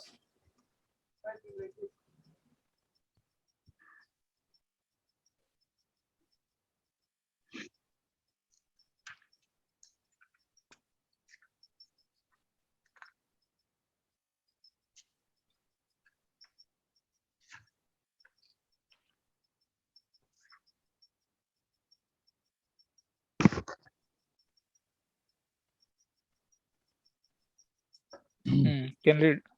ಅನುವಾದ. ಶುದ್ಧ ಭಕ್ತರು ಈ ಜನ್ಮದಗಳಲ್ಲಿ ಮುಂದಿನ ಜನ್ಮದರಗಳಲ್ಲಿ ಐಹಿಕ ಅಭ್ಯಾದವನ್ನು ಅಪೇಕ್ಷಿಸದೆ ನನ್ನ ಸೇವೆ ಮಾಡುವ ಸಲುವಾಗಿ ತಮ್ಮ ಮನೆಗಳು, ಹೆಂಡತಿಯರು, ಮಕ್ಕಳು, ಬಂಧು ಜನರು, ಐಶ್ವರ್ಯ ಕೊನೆಗೆ ಪ್ರಾಣವನ್ನು ಕೂಡ ತೊರೆಯುತ್ತಾರೆ. ಇಂತಹ ಭಕ್ತರನ್ನು ಯಾವ ಹೊತ್ತಿನಾಗಲಲ್ಲಿ ನಾನು ಹೇಗೆ ತಾನೇ ತೊರೆಯಲಿ?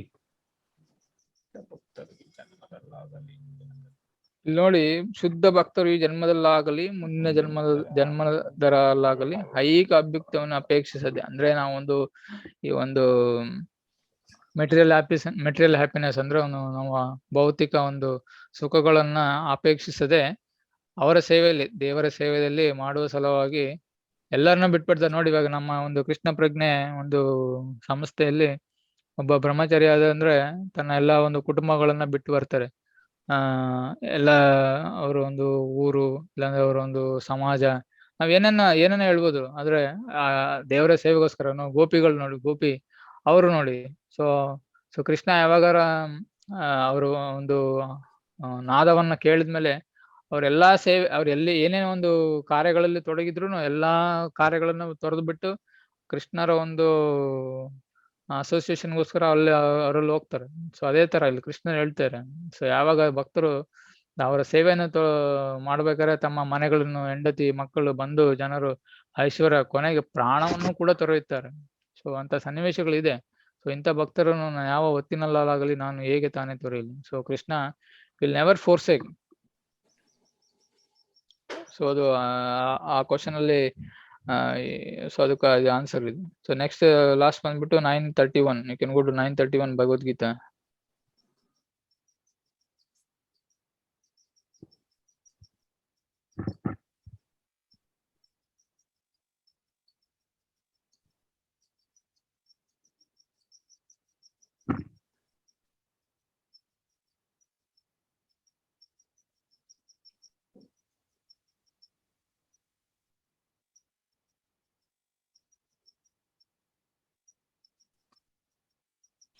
Bhagavad Gita 9:31. Translation. ಕುಂತಿಯ ಮಗನಾದ ಅರ್ಜುನನೇ, ಅವನು ಶೀಘ್ರವಾಗಿ ಧರ್ಮಾತ್ಮನಾಗುತ್ತಾನೆ ಮತ್ತು ಶಾಶ್ವತ ಶಾಂತಿಯನ್ನು ಪಡೆಯುತ್ತಾನೆ. ನನ್ನ ಭಕ್ತನು ಎಂದೂ ನಾಶವಾಗುವುದಿಲ್ಲ ಎಂದು ಧೈರ್ಯವಾಗಿ ಘೋಷಿಸಿ. ಸೊ ಇಲ್ಲಿ ನೋಡಿ ಕೃಷ್ಣರು ಹೇಳ್ತಾರೆ ಅರ್ಜುನಿಗೆ, ಕುಂತಿಯ ಮಗನ ಅರ್ಜುನನೇ ಅವನು ಶೀಘ್ರವಾಗಿ ಧರ್ಮಾತ್ಮನಾಗುತ್ತಾನೆ. ಸೊ ಆಸ್ ವಿ ಸರೆಂಡರ್, ಒಂದ್ಸಲಿ ನಾವು ಸರೆಂಡರ್ ಆದ್ರೆ ದೇವರಲ್ಲಿ ಅವನು ಶಾಶ್ವತ ಶಾಂತಿಯನ್ನು ಪಡೆಯುತ್ತಾನೆ. ಸೊ ಅವ್ರಿಗೊಂದು ಕಷ್ಟಗಳೇ ಇರೋದಿಲ್ಲ. ಸೊ ಎಲ್ಲಿವರೆಗೂ ನಾವು ಸರೆಂಡರ್ ಆಗೋದಿಲ್ವೋ, ಏ ಯಥಾ ಮಾಂ ಪ್ರಬದ್ಧಂತೆ ತಾಂ ತಥೈವ ಭಜಾಮ್ಯಹಂ. ಸೊ ನಾವು ಎಲ್ಲಿವರೆಗೂ ಎಷ್ಟು ಸರೆಂಡರ್ ಆಗ್ತೀವೋ ಅಷ್ಟು ಮಾತ್ರ. ಅವನು ನನ್ನ ಭಕ್ತನು ಎಂದೂ ನಾಶವಾಗುವುದಿಲ್ಲ ಎಂದು ಧೈರ್ಯವಾಗಿ ಘೋಷಿಸು. 4:11 you can see 4:11 ಭಗವದ್ಗೀತೆ 4:11.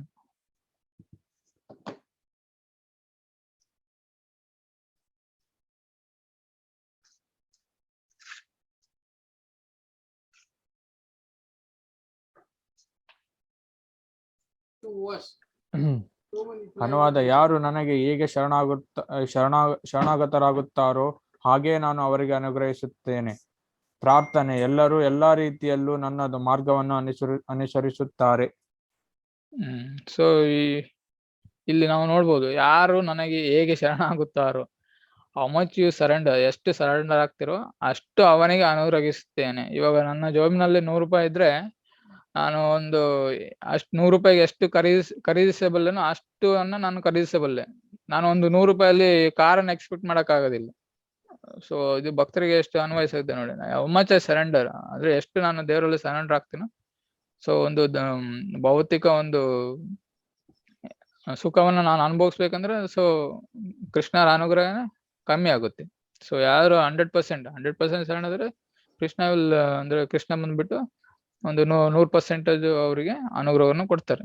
ಎಲ್ಲಾ ರೀತಿಯಲ್ಲಿ ನನ್ನ ಮಾರ್ಗವನ್ನು ಅನುಸರಿಸ್ತಾರೆ. ಇವನ್ ನಾವು ಅವರ ಕೃಷ್ಣರನ್ನ ಅನುಸರಿಸಿಲ್ಲ ಅಂದ್ರೂ ಅವರ ಒಂದು ಎಕ್ಸ್ಟರ್ನಲ್ ಎನರ್ಜಿ, ಒಂದು ದೈಹಿಕ ಎಕ್ಸ್ಟರ್ನಲ್ ಎನರ್ಜಿ ಬಂದ್ಬಿಟ್ಟು ಕೃಷ್ಣ ಅವರೇ ಮೇಂಟೈನ್ ಮಾಡುದು. ಇವಾಗ ನೋಡಿ ಜೈಲಲ್ಲಿ ಇವಾಗ ಯಾರು ಒಂದು ತಪ್ಪು ಮಾಡ್ಬಿಟ್ಟು ಜೈಲಿಗೆ ಹೋಗ್ತಾರೆ, ಅವ್ರನ್ನ ಜೈಲಲ್ಲಿ ಇರೋನು ಗೌರ್ಮೆಂಟೇ ಸಹಾಯ ಮಾಡುತ್ತೆ. ಅಂದ್ರೆ ಅವರ ಕಷ್ಟ ಸುಖಗಳನ್ನ ಅವರು ಅಲ್ಲಿನ ಗೌರ್ಮೆಂಟೇ ನೋಡ್ಕೊಳ್ಳುತ್ತೆ. ಇವನ್ ಒಬ್ಬ ನಾಗರಿಕ ಹೊರಗಡೆ ಸಮಾಜದಲ್ಲಿ ನಾಗರಿಕ ಅವರು ಸೇವೆ ಮಾಡ್ತಿರ್ಬೋದು, ಅವ್ರನ್ನು ಒಳ್ಳೆ ರೀತಿಯಲ್ಲಿ ಒಳ್ಳೆ ರೀತಿಯಲ್ಲಿ ಗೌರ್ಮೆಂಟೇ ನೋಡ್ಕೊಳ್ಳುತ್ತೆ. ಗೌರ್ಮೆಂಟ್ ಯಾವ ತರ ಇಬ್ಬರು ನೋಡ್ಕೊಳ್ಳುತ್ತೆ. ಆದ್ರೆ ಅವ್ರಿಗೆ ಅದು ಕಷ್ಟ, ಯಾರಿಗೆ ಅವರು ಕಳ್ತನ ಇಲ್ಲಾಂದ್ರೆ ಯಾರು ಸುಲಿಗೆ ಮಾಡಿ ಅಲ್ಲಿ ಜೈಲಿಗೆ ಹೋಗ್ತಾರೆ ಅವ್ರಿಗೆ ಅದು ಕಷ್ಟ. ಅದ್ರೂ ಅವ್ರನ್ನ ಮೇಂಟೈನ್ ಮಾಡುತ್ತೆ. ಮೇಂಟೈನ್ ಮಾಡೋದು ಅವರೇ, ಗೌರ್ಮೆಂಟೇ.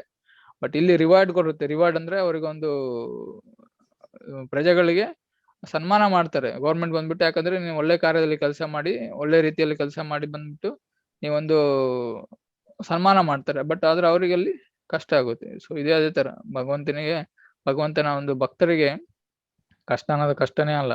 ಸೊ ಅವರು ನಮ್ಮ ಒಂದು ಪೂರ್ವಾಭ್ಯಾಸಗಳಿಂದ ಸೊ ನಾವು ಆ ತರ ಒಂದು ಕಾರ್ಮಿಕ ರಿಯಾಕ್ಷನ್ ಅಂದ್ರೆ ನಮ್ಮ ಕರ್ಮಗಳ ಒಂದು ರಿಯಾಕ್ಷನ್ ಅನ್ನು ನಾವು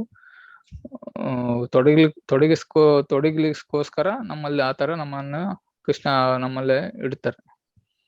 so you can go to the next question.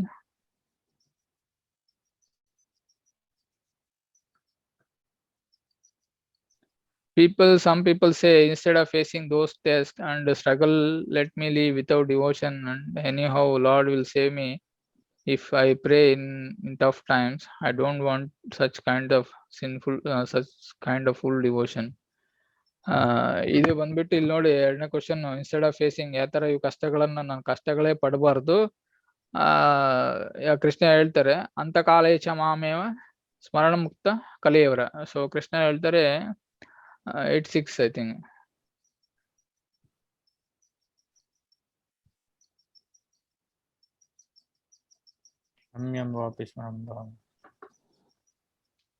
I think 5. Yes. ಅಂತಕಾಲೇ ಚ ಮಾಮೇವ ಸ್ಮರಣ ಮುಕ್ತ ಕಲೇವರಂ ಯಹ ಪ್ರಯಾಸಿ ಸದ್ಭಾವಂ ಯಥಾ ನಾಸ್ತಿ ಸಂಶಯಂ. ಅಂತ್ಯಕಾಲದಲ್ಲಿ ನನ್ನನ್ನು ಸ್ಮರಿಸುತ್ತಾ ಯಾವನು ದೇಹವನ್ನು ಬಿಡುವನೋ ಅವನು ಕೂಡಲೇ ನನ್ನ ಸ್ವಭಾವವನ್ನು ಹೊಂದುತ್ತಾನೆ, ಇದರಲ್ಲಿ ಸಂಶಯವಿಲ್ಲ. ಸೊ ಇವಾಗ ಕೇಳಿದ್ದು ಕ್ವಶನ್ಗೆ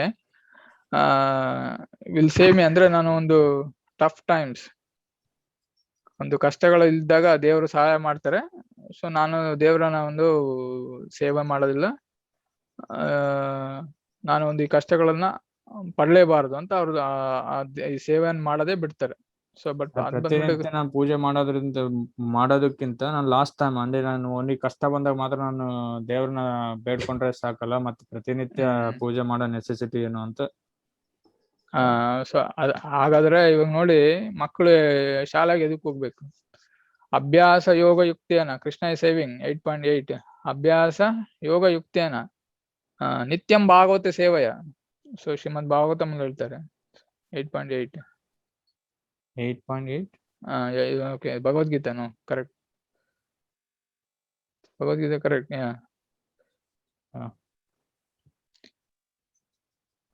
ಅಭ್ಯಾಸ ಯೋಗ ಯುಕ್ತೇನ ಚೇತಸ ನಾನಗಾಮಿನ ಪರಮಂ ಪುರುಷಂ ದಿವ್ಯಂ ಯಥಾ ಯಾತಿ ಪಾರ್ಥಾನುಚಿತ ನಿಶ್ಚಿತಯನ್.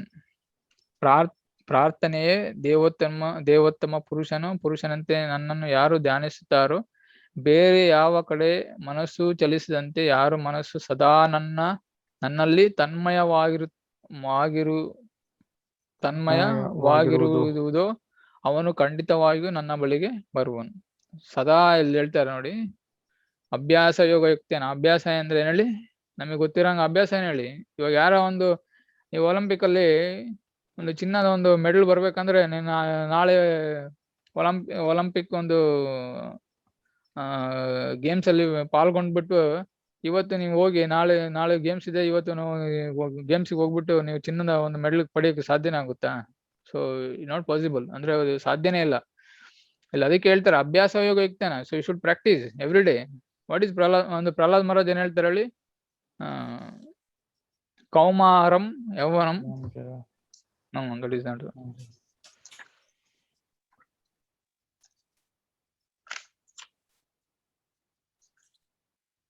Go to 761. 761.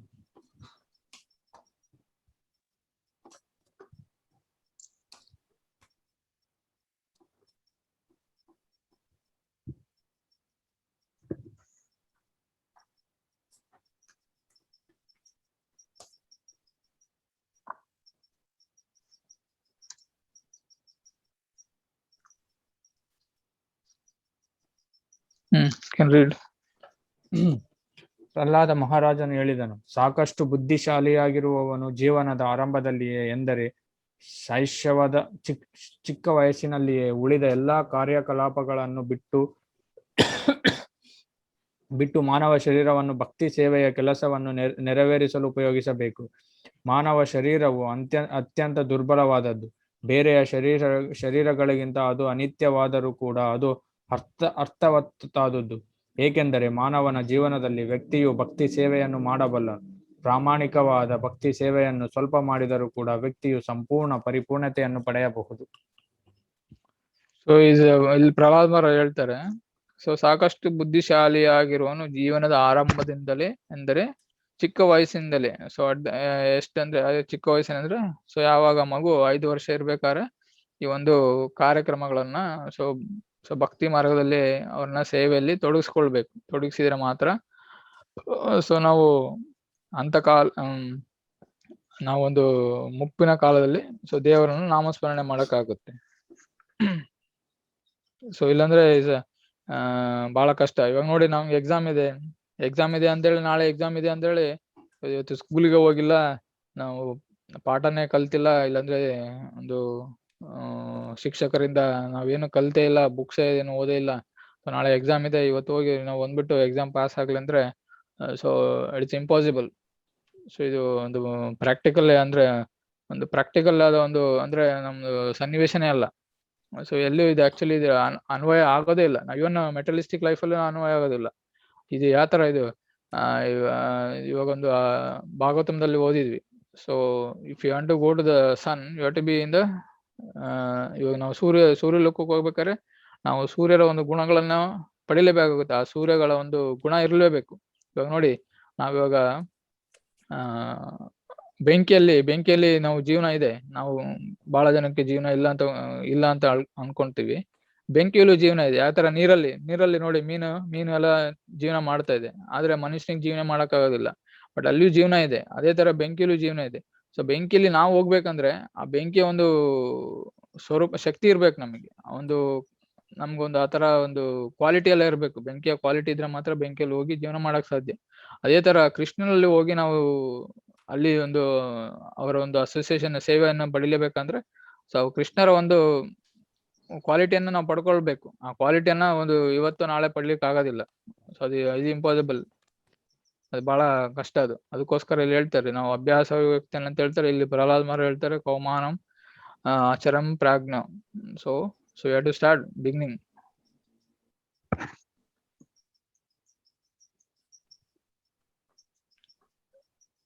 So any other thing?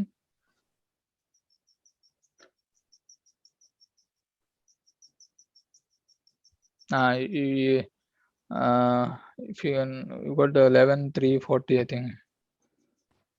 No, we don't have 11th contour. You can go to English.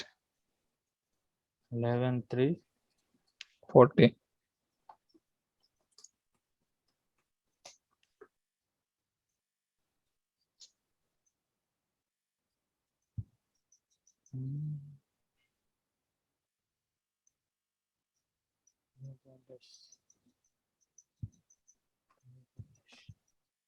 Yeah.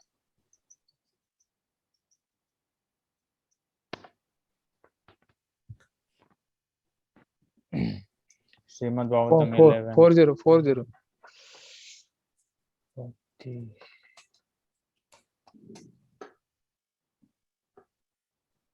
Yeah.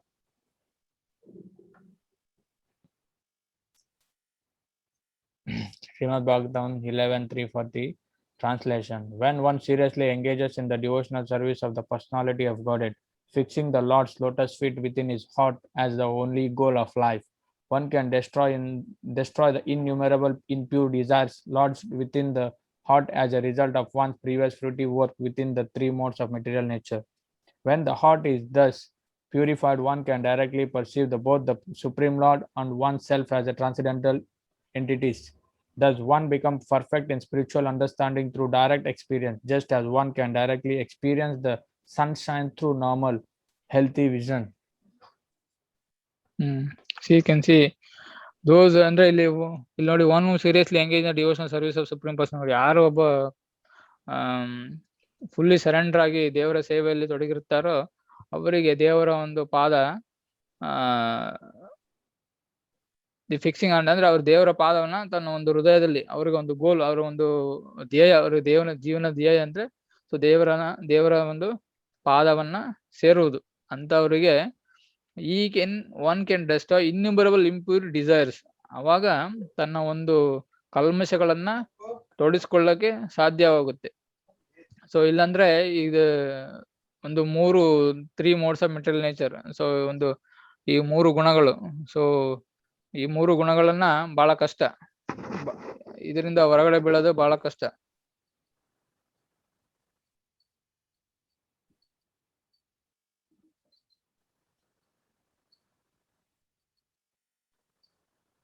So you can go to 12:3:44. 12:3:44. 12:3:44.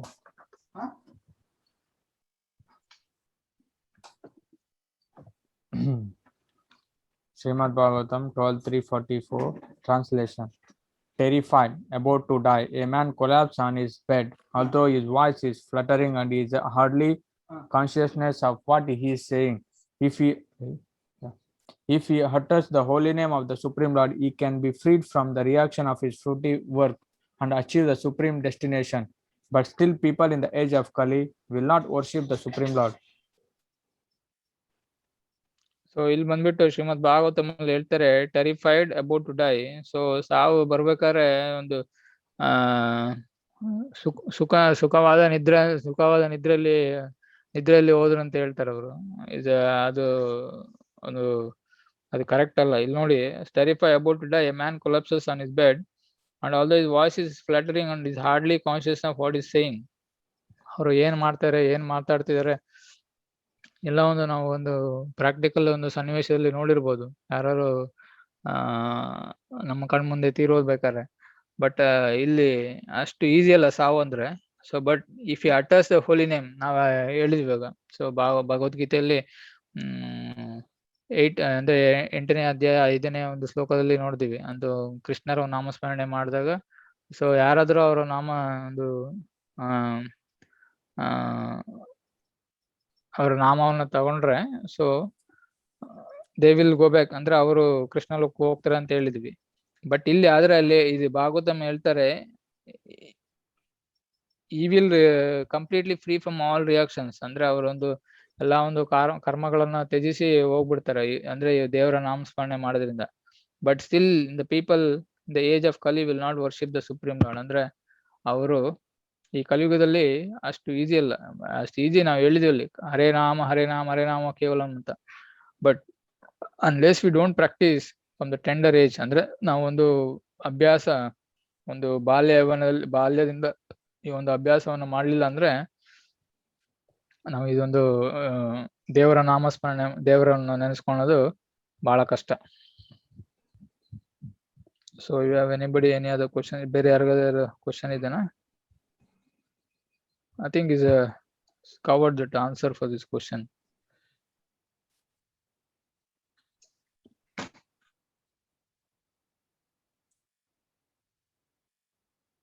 About 3:27:21.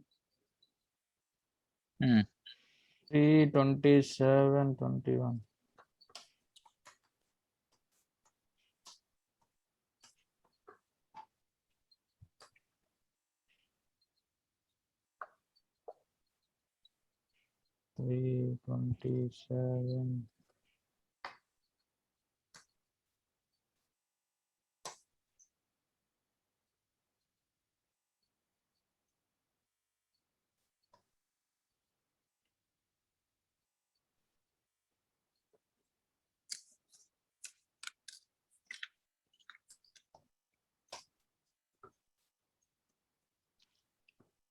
Hey, bro.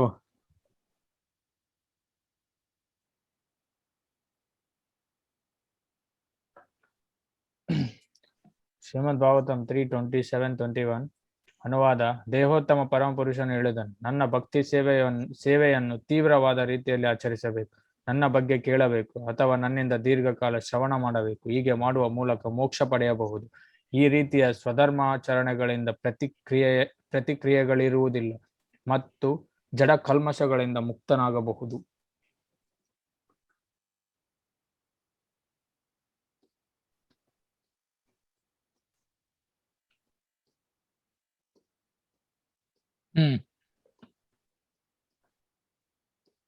ನೋಡಿ ಕ್ಲಿಯರ್ ಆಗಿ ಹೇಳಿದೆ, ಅಭ್ಯಾಸ ಮಾಡ್ಬೇಕು ಅಂತ. ಸೊ ಐ ಸೇಯಿಂಗ್ ಹಿಯರ್ ದೀರ್ಘಕಾಲ, not only yesterday and today, ಅಂದ್ರೆ ನಿನ್ನೆ ಇವತ್ತು ಮಾಡಿದ್ರೆ ಅಂದ್ರೆ ದೇವರ ಒಂದು ಶರಣನ್ನು ಪಡೆಯಕ್ಕೆ ಆಗೋದೇ ಇಲ್ಲ. ಸೊ ಈ ಸೇಯಿಂಗ್ ಹಿಯರ್ ಅಲ್ಲಿ ದೇವೋತ್ತಮ ಪರಮ ಪುರುಷನ ಹೇಳಿದ, ನನ್ನ ಭಕ್ತಿ ಸೇವೆಯನ್ನು ತೀವ್ರವಾದ ರೀತಿಯಲ್ಲಿ ಆಚರಣೆ ಮಾಡಬೇಕು, ನನ್ನ ಬಗ್ಗೆ ಕೇಳಬೇಕು ಅಥವಾ ನನ್ನಿಂದ ದೀರ್ಘಕಾಲ ಶ್ರವಣ ಮಾಡಬೇಕು. ಹೀಗೆ ಮಾಡೋ ಮೂಲಕ ಸೊ ನಾವು ಒಬ್ಬ ಮೋಕ್ಷನ ಪಡಿಬೋದು. ಸೊ ಮೋಕ್ಷ ಅಷ್ಟು ಈಸಿ, ಬಟ್ ಇವಾಗ ಕಲಿಯುಗದಲ್ಲಿ ಅಷ್ಟು ಈಸಿ ಅಲ್ಲ. ಬಟ್ ಕೃಷ್ಣ ಹೇಳ್ತಾರೆ, ಅನನ್ಯಸ್ಯ ಚಿಂತ ಎಂತೋ ಮಾಂ. ಸೊ ಸೇಯಿಂಗ್ ಮನ್ಮನ ಮಾವ ಮದ್ಭಕ್ತ ಮಜ್ಜಾಜಿ ಮಾಂ ನಮಸ್ಕುರು. ಸೊ ಆಲ್ವೇಸ್ ಅಂದ್ರೆ 24 ಗಂಟೆ ಸೊ ಅವರ ಸೇವೆಯಲ್ಲಿ ತೊಡಗಿದಲ್ಲಿ ಮಾತ್ರ. So 9:14 you can see 9:14.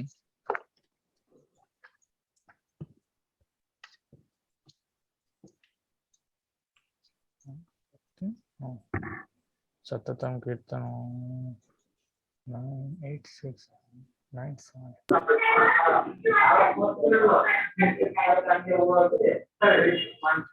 Nine 14.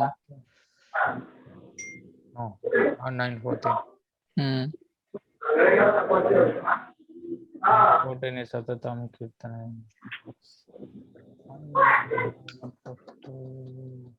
1865.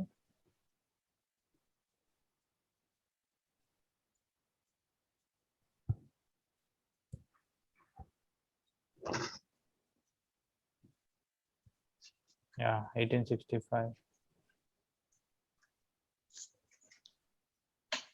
ಮನ್ಮನ ಭಾವ ಮದ್ಭಕ್ತೋ ಮಧ್ಯಾಜಿ ಮಾಂ ನಮಸ್ಕರು ಮಾಮೇಶ್ವರ ಸತ್ಯಂತೆ ಪ್ರತಿಜ್ಞೆ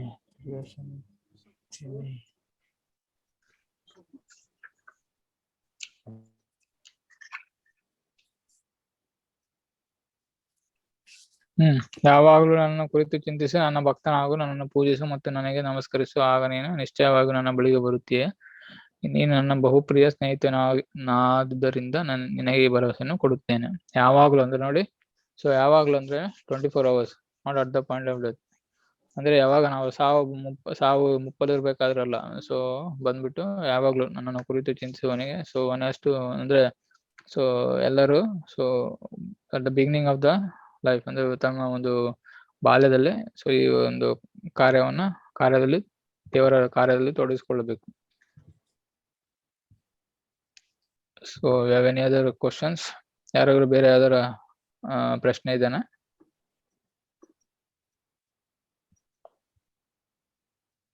ಹರೇ ಕೃಷ್ಣ.